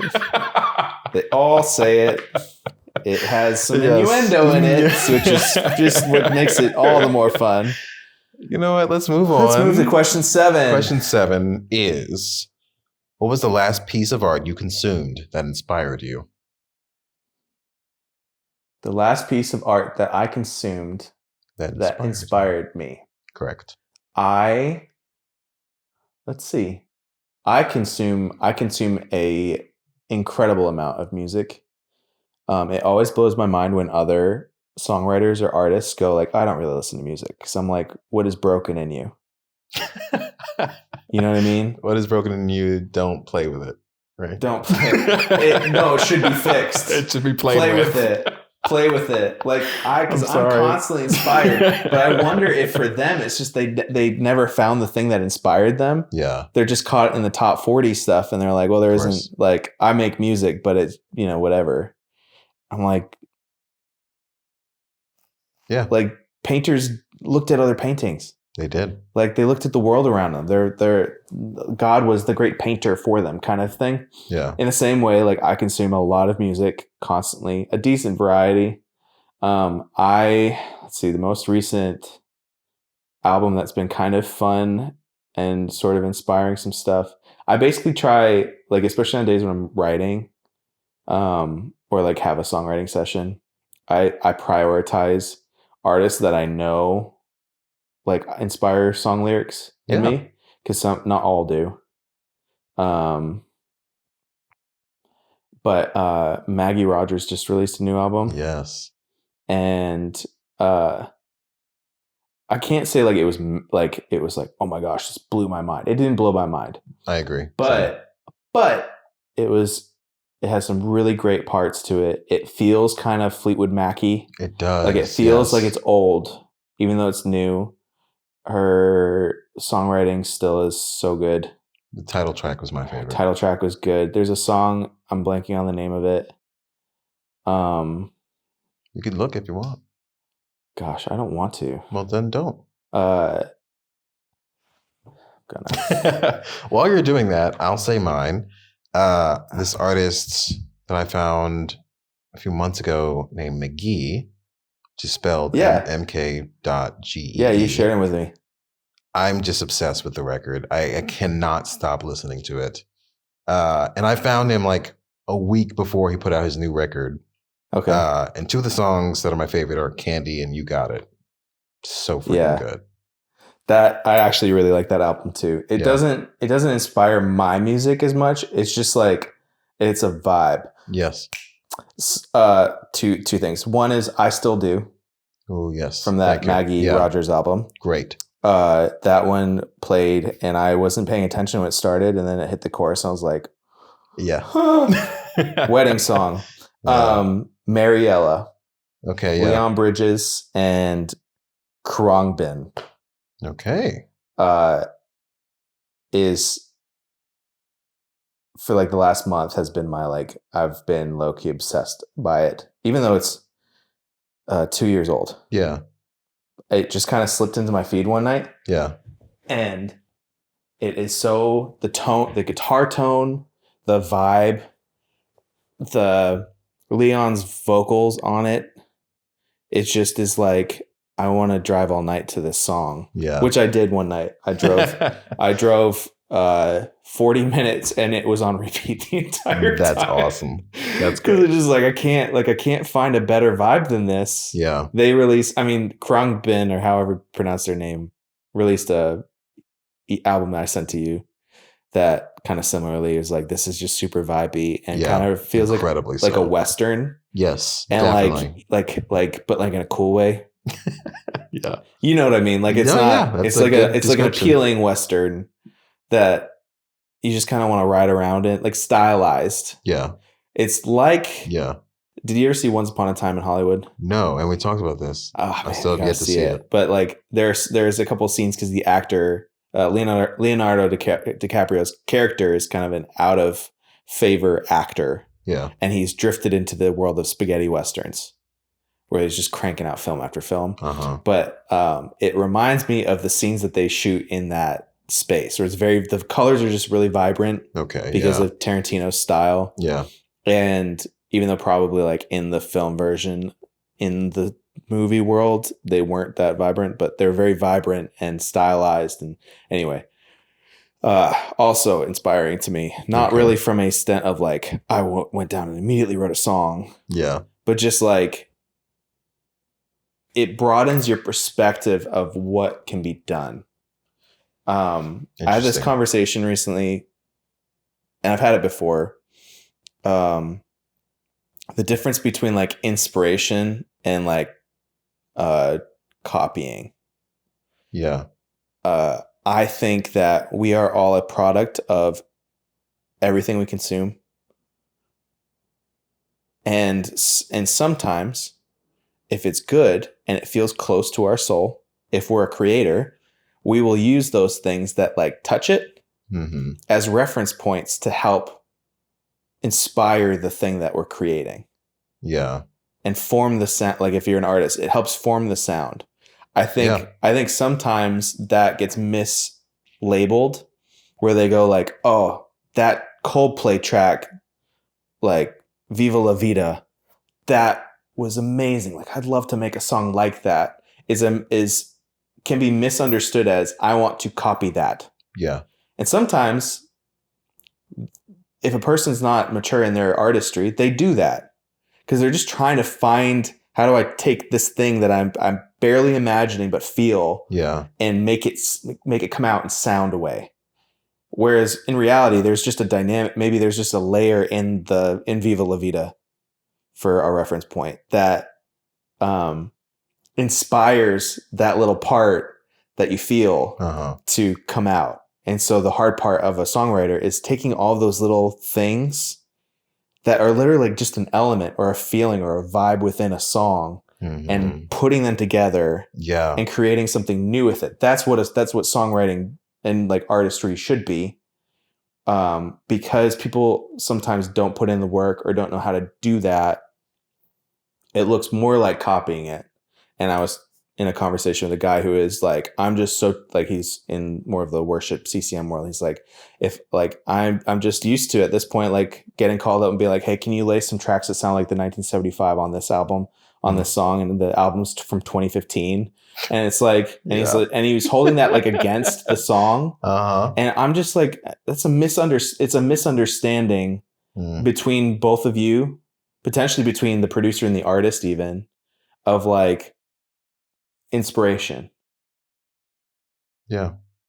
We're creating something new, having been inspired by something. And that's the start. The inspiration is the starting point, not the concluding point. Yeah. And so like, sure, it started in this space that we were really inspired by Viva La Vida.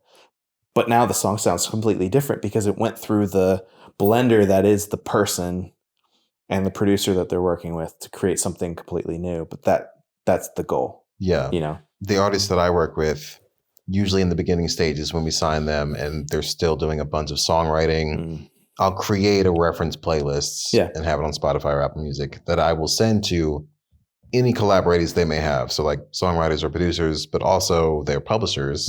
Like, hey, this is the vibe we're shooting for. If I send that and they send me a song that sounds exactly like one of those songs in there, I'm like, you missed the mark. Like, this is just to inspire the vibe. It's not say copy this. To me, it's a sign of like exhaustion or tiredness or a lack of creativity in the moment.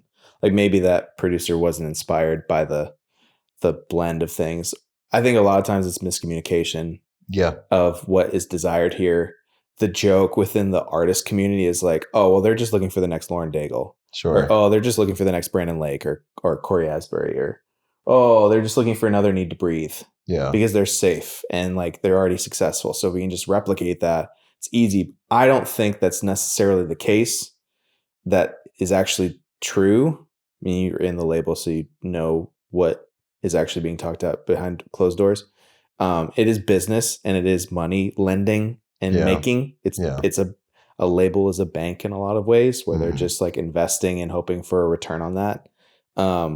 So like that phrasing of like, we're just looking for the next Lauren Daigle would make sense. Yeah. Cause it's like, she's successful. So it would make sense that someone else would come along and potentially be equally successful if they could do that. But the thing is, they're not Lauren. Yeah, we have that.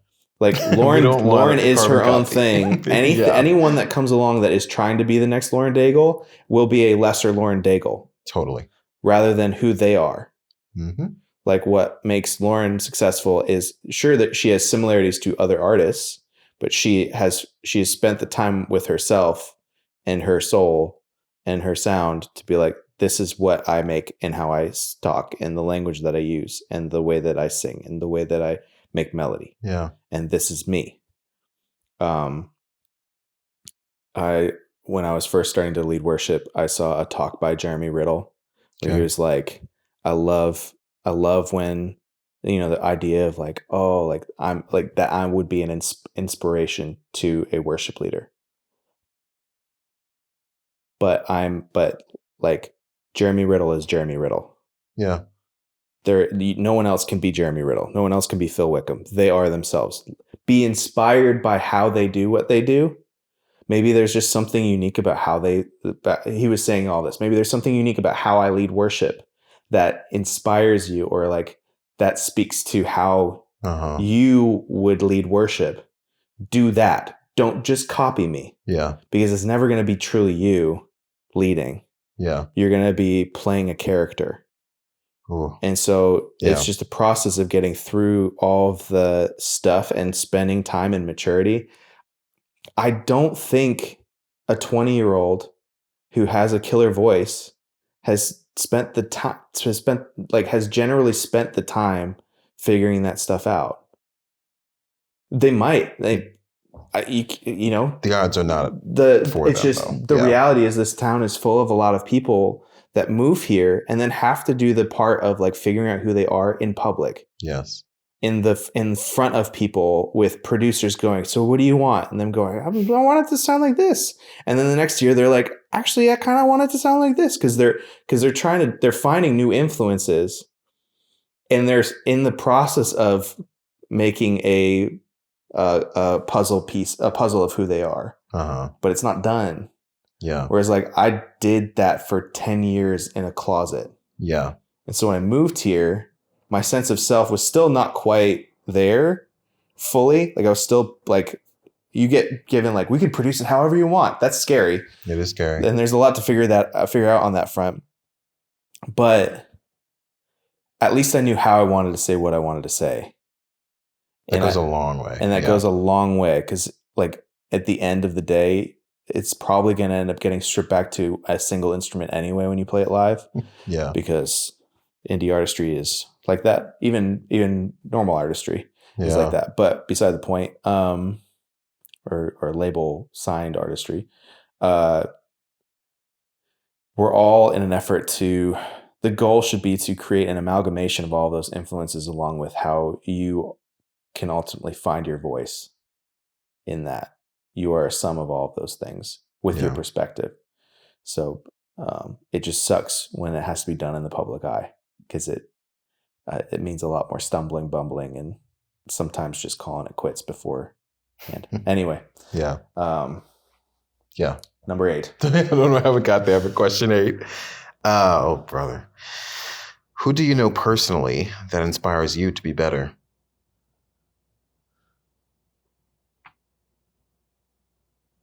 You.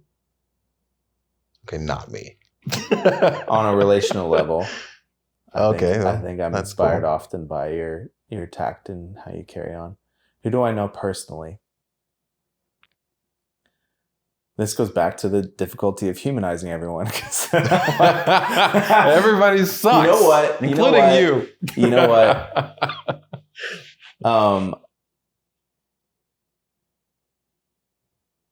One of the things that I often think about especially in my walk, is that we use the phrase, I'm praying for you, in the Christian culture like butter. Just put it on everything. Yeah. But is it genuine, or is it can't believe it's not butter? And I think it's just as like, oh, bless your heart sometimes, where it's like it doesn't mean anything. But like one of the things that I was blessed by, and like I'm constantly impacted and encouraged by, is my mom means it. And I know she means it because I've watched her practice it. And when she says, I'm praying for you, it lands. Yeah. You know what I mean? In the same way that like she's also the best hugger I know. And Are you sure we don't have the same mother? Set a very high bar of how, a good hug should feel, which is why when I met you, I was like, dude knows how to hug. See, I learned it from my mother. Yeah. And my mom, I love it. She's like 5'4", and she will actively teach people to hug. That's amazing. And receive a hug. And I've watched guys 6'3", who've gruffest dudes ever, who've never been hugged before, get a hug from her. And then like within a month, we'll be looking for her to hug her. That's amazing. So anyway, those things to me are massively impactful, kind of in a similar way of like what I was talking about earlier. I think that inspiration of like intentionality, like I want to be known like that as a person that says that I'm praying for you, and I mean it, and you know it. Yeah. And the same way, like that when I hug you, like there's more here than just like, whatever, like there's depth behind it than just a greeting or a goodbye, that kind of thing. So there you go. That's a great answer. Here you go. My answer for this episode, because I'm sure I'm going to have to say this a lot, I had not given this any thought until I asked the question, and thank God you had something. I think I'm asking the questions, and you're the guest. I had something. For this episode, my answer is going to be one of my coworkers named Matt. We work together in the A&R office.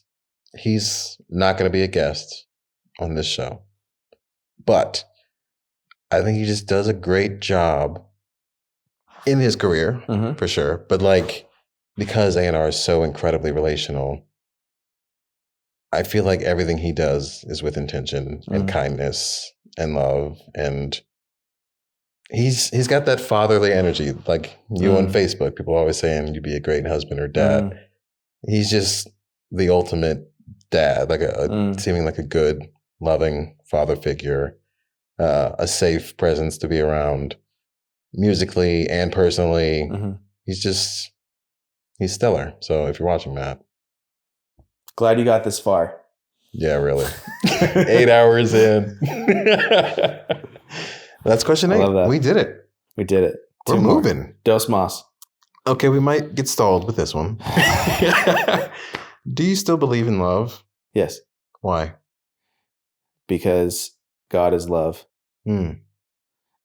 That's the short answer. Is there a medium answer? It's inherent in it's inherent in the Christian faith that love exists because God exists. Sure. God is love is like the cliche, like, but because he's more than that, but also the first fruit of the Spirit is love. Yeah. The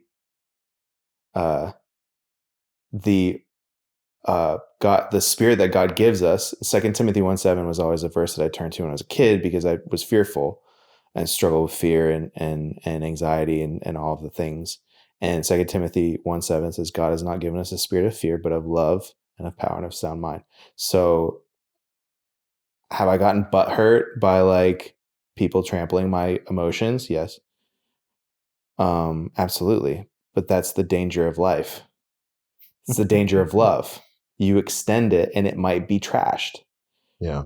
It might be purposefully like slammed in your face, and everything that you ever did to express that love could be turned on its head and become a point of like, well, that doesn't actually show me love. Yeah. You never showed me love one time. And it's like, but I did, like, look at all this love. And it's because anyway, yes. Okay. In short, yes. That was a medium answer. You did a good job. because it's part of, but here's the thing. And this is the part that I think is contingent on potentially the loadedness of the question. Like, do you still believe in love? In a worldly sense, would be easy to be like a yes or no, and have people say, no, I don't believe true love exists anymore because I've been hurt, kind of thing.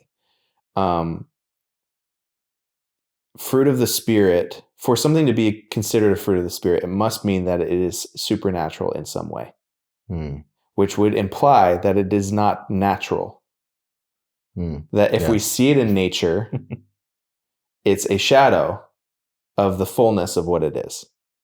And so that in so saying a worldly experience of love without God somehow in it is not the fullness of love.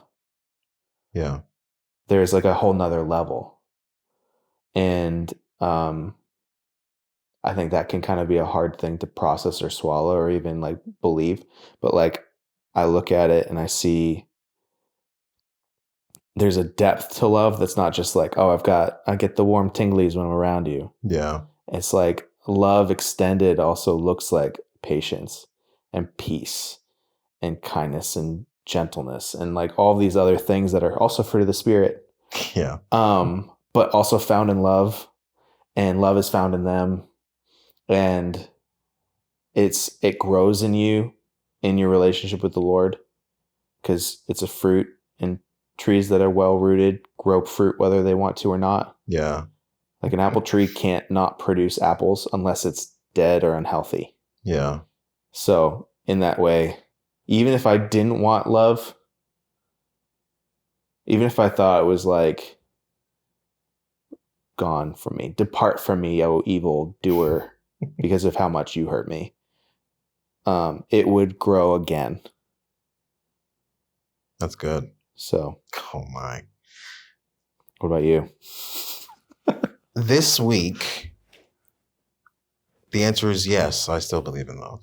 Good. And it comes off the back of me rewatching Interstellar, which they put back in theaters. They've been doing a small run of Nolan films and Regals for $5. So I've obviously been going. And I hadn't seen this movie in so long. I don't remember if I saw it in theaters or not. It came out in 2014, so I was senior in high school. But good Lord, this messed me up. And it just got me thinking about love in my life. And I'm going to read a bit of a journal that I wrote. I don't write journals or like a diary thing, but this started as sometimes you get inspired. Exactly. This started as a message to send to someone, but then I was like, you know what? Maybe this is just for me. I don't know. So this is all unfiltered. But now the internet's getting it. I know, but it'll be January, so I'll be fine with it then. This is all you'll edit it out. Or that. This will be all unfiltered. Like I wasn't trying to make this pretty. It's just writing stuff. No preamble. Just go for it. Yeah. One of the big ideas of the film is love is the only thing humans can feel across time and potentially other dimensions. It's messy and irrational and so easily misunderstood. But it's also simple, refreshing, and necessary. Love is important. Recently, it's been hard for me to receive it. I feel like I don't deserve it. To me, there's an abundant evidence to prove that theory. And there's probably evidence of the opposite, but it doesn't support my narrative, so that's harder to pay attention to. The truth is often obscured when I try to look at it head on. People may tell me they love me, but I see past the words and see the real or imagined heartache around them, as if more than one intangible thing can't be true or real at the same time. For me, I think grief and routine have held me together, and thank goodness for that. But it might be time to reintroduce the idea of love and discover why it's worth fighting for. I am worth loving. I deserve it. It doesn't have to come from everyone, and that's okay. But no matter where it comes from externally, it must start internally. I love me. Without that fact, no external source will be true. Timing. So this week, I still believe in love. We'll see what happens the next time I record an episode with whoever's next. Depending on who they are. It depends on if I see Interstellar again, I guess. Yeah. Yeah. It's an interesting thing to think about too, because that perspective and the potential influence of each response could shift ideally in a healthy way of like reframing those perspectives. Because that'd be the whole point of having a moment of introspection is healthy reframing of something. Yeah. Okay, this is question 10. That's good. Love it. We've arrived. 9 was, do you believe in a thing called love? Yeah. Just listen to the rhythm of my heart. Very good. Yep. Number 10 is, what do you want to be remembered for? Oh. If you could just do this quickly, that'd be nice. I love this question. Good. In part because I think it's a guiding factor for really anyone. It should be a guiding factor for our behavior. Funnily, this is all preamble, but whatever. I still do. I struggle with the like when you watch old shows and you see someone get called like a name and they're like, I'm going to fight you for that. Yes. I could give a crap. Yeah. Like, who cares? What I do understand, though, is legacy, the impact of legacy. And I think a lot of people's behaviors, especially when they get older, all of a sudden it's all they can think about is like, what am I leaving behind in this world? Yes. But they get so caught up in physical things like finances or like a building or like my legacy is this massive piece of art. There's a really interesting movie. I think about it sometimes called The Banshees of Inisherin. I have not seen it, but I remember the talk about it. The irony of it is this dude is inspired by a desire to leave a legacy that he severs ties with a friend because his friend is not. The friend is like, I don't understand. and keeps coming back. It's like, why can't we be friends? They're on this little dinky island. The dude who wants to leave a legacy is a fiddler, and he's just leaning into it. And basically he gets to a point where he's like, the fiddler, the friend who's broken up his friendship, goes, if you come and try to talk to me, I will cut off a finger. Oh my. And he's like, what? It's like, I'll do it. Wow. As like a threat of like, don't come and talk to me. And I'm going to just ruin the whole movie. Do it. Spoiler. He comes back. Spoilers. Skip ahead. Who cares? He comes back. It's such a quintessential Irish despair film. But in short, friend comes back because he's like, we live in the same town. We're going to run into each other. But he's still like desperate to like redeem this friendship that he's like, I want to fix this. And because of that, one finger gets lopped off and thrown into Good God. He literally throws a finger at the door and then leaves, and he finds the finger like there on the ground. Wow. Eventually, he cuts off all of the fingers off of his left hand, which is like, you can't play fiddle. You can't. And so essentially, because of his own desire to remove this person from his life so that he can have a legacy and to go to such extremes, his legacy is in flames. Yeah. It's gone because he can't do it. Yeah. All he can do is compose this thing. He'll never be able to play it. He'll never actually fully be able to process the composition because he can't do the thing. And so, I don't know if this was the point of the film. This is my takeaway. Yeah. We can get in our own way when it comes to legacy. I think more often than not, the legacy that we're trying to leave is not the legacy we should be leaving. Okay. We're so desperate to, I think in a lot of cases, we get so caught up in leaving like a financial legacy for our family or physical legacy, when the lasting impact that you have on a person is usually spiritual and emotional. Like, would you rather have a legacy of presence or absence in someone's life? Because that's what's going to get remembered. They're going to look at the building and they're going to go like, cool. Or look at the money and be like, cool. I didn't have a dad. Yeah. My dad wasn't around. Yeah. That's what matters.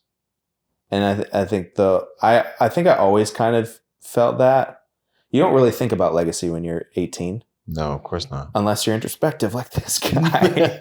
And you're trying to process, like, you're reading all these books of these historical figures and they're all like so gung-ho about it. You start, like, there must be weight to what you're leaving behind you after you're gone. Yeah. And so, in short, I want to be remembered as being a good friend, someone who loved well, who represented Jesus well, who showed love like Jesus loved, who brought peace into rooms and hope, who was present with the people in the midst of whatever they were going through. Approachable, which goes back to that's the fear of not being approachable. A good friend, a good brother, hopefully one day a good father and husband. But that's what I want to leave behind. Even if the music, I want the music to carry that same thing. Yeah. I kind of love that my voice is low. Because to me, when I visualize how I sing, or how my songs are, or how my speaking voice is, like, it's like a blanket. Yeah. Like, I want how cool to have all of those layers be part of like one big thing. Like, I want people to feel that, to hear it and to feel it. Because like you were saying about, like, you hear the words, but you see the thing. You see the brokenness in their love, and I so deeply want people to remember me for the fact that I not only said it, but did it and embodied it. That's good. Man, So, that's a great answer. Goodness. Thank you. For this episode, I think my answer is simply kindness. Mm. It's a big thing for me to, the concept of like leave it better than you found it. Yeah. That's what I want to do in my relationships, I guess. Just like, especially in like first or second interactions with someone, just like, if there's anything I can leave them with, like, oh, Stephen was really kind. Yeah. That's what I want. That's good. And you do. Thank you. You're welcome. Okay, we're going to take... and I'm not just saying that. Yeah, okay, whatever. This is my show, so you are just saying that. We're going to take our last break. I'm going to come back and just like say goodbye, plugs, all that stuff. Just hold tight. Peace.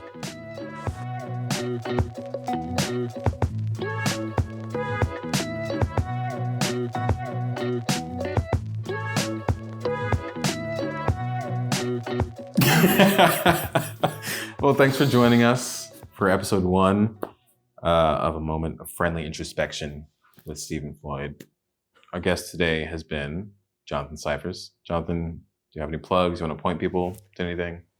If you change the enunciation or emphasis rather on that, our guest today has been Jonathan Cyphers. So hopefully when this comes out, I won't have been a has I can cut this off right now. I'm just kidding. Do I have any upcoming projects, things that I'm working on? Or just things that are out already that you just out already? Well, Stephen, it's funny you mention. I do have music out. Oh, wow. Isn't that wild? It's kind of wild. I highly recommend it. I think. I like it, which I think makes people feel weird. Really? Because like it's the funny thing of like being an artist and showing your music. They're like, I've gotten the question more than once. Is it weird to hear your own music? It's like, no, I like it. Yeah. That's why I made it. That's the standard. I have to like it first. Yeah. And I also like the way that my voice sounds. So that's, great. Dig into that. That's awesome. Anyway, the Comeback Kid EP, my first EP, it came out a year ago in June. So when this comes out, 2 years ago in June. And then I have a few singles. I'm in the process of, right now with where things are at, I'm just releasing singles. And sounds good. Yeah. I'm hoping to get 3 or 4 out this year and hopefully just keep that pattern going. Working on getting on the road this summer with the crew. Yeah. And so hopefully that goes well and kind of helps build the thing up. But more or less, it's the attitude is slow and steady for a lifelong career in this. And so I have no idea what, like, a year is a wild amount of time. It is. Who knows what could happen? But I'm betting it'll probably be good and probably have some low parts. But it's an adventure, and that's why we're on it. So anyway, nothing else really plug in. Can people follow you on social media? Follow me on the social medias if I'm Thank still God on them. I'm here. Okay, that's true. If I'm still on them, Cyphers Music on all of the socials. How do you spell your last name? Cyphers. They'll see it in multiple places. You'll see it just in case. At Cyphers Music. There you go. Spell it out for them. But you already did. Yeah. I could spell it. You could. C-Y. You can stop. It's okay. I was inverting it for the camera too. I was being really. I was impressing myself. Anyway, I don't. Nothing else. If anything, Stephen can post script it. Hey, check this out. Yeah, I'll do that. The show notes. Just quick ad. Check the description. Yeah. Follow all the links and say hi. Sweet. You can follow this show at A Moment Pod on basically every platform: TikTok, YouTube, Instagram. That's the handle. And thanks for joining us for a moment.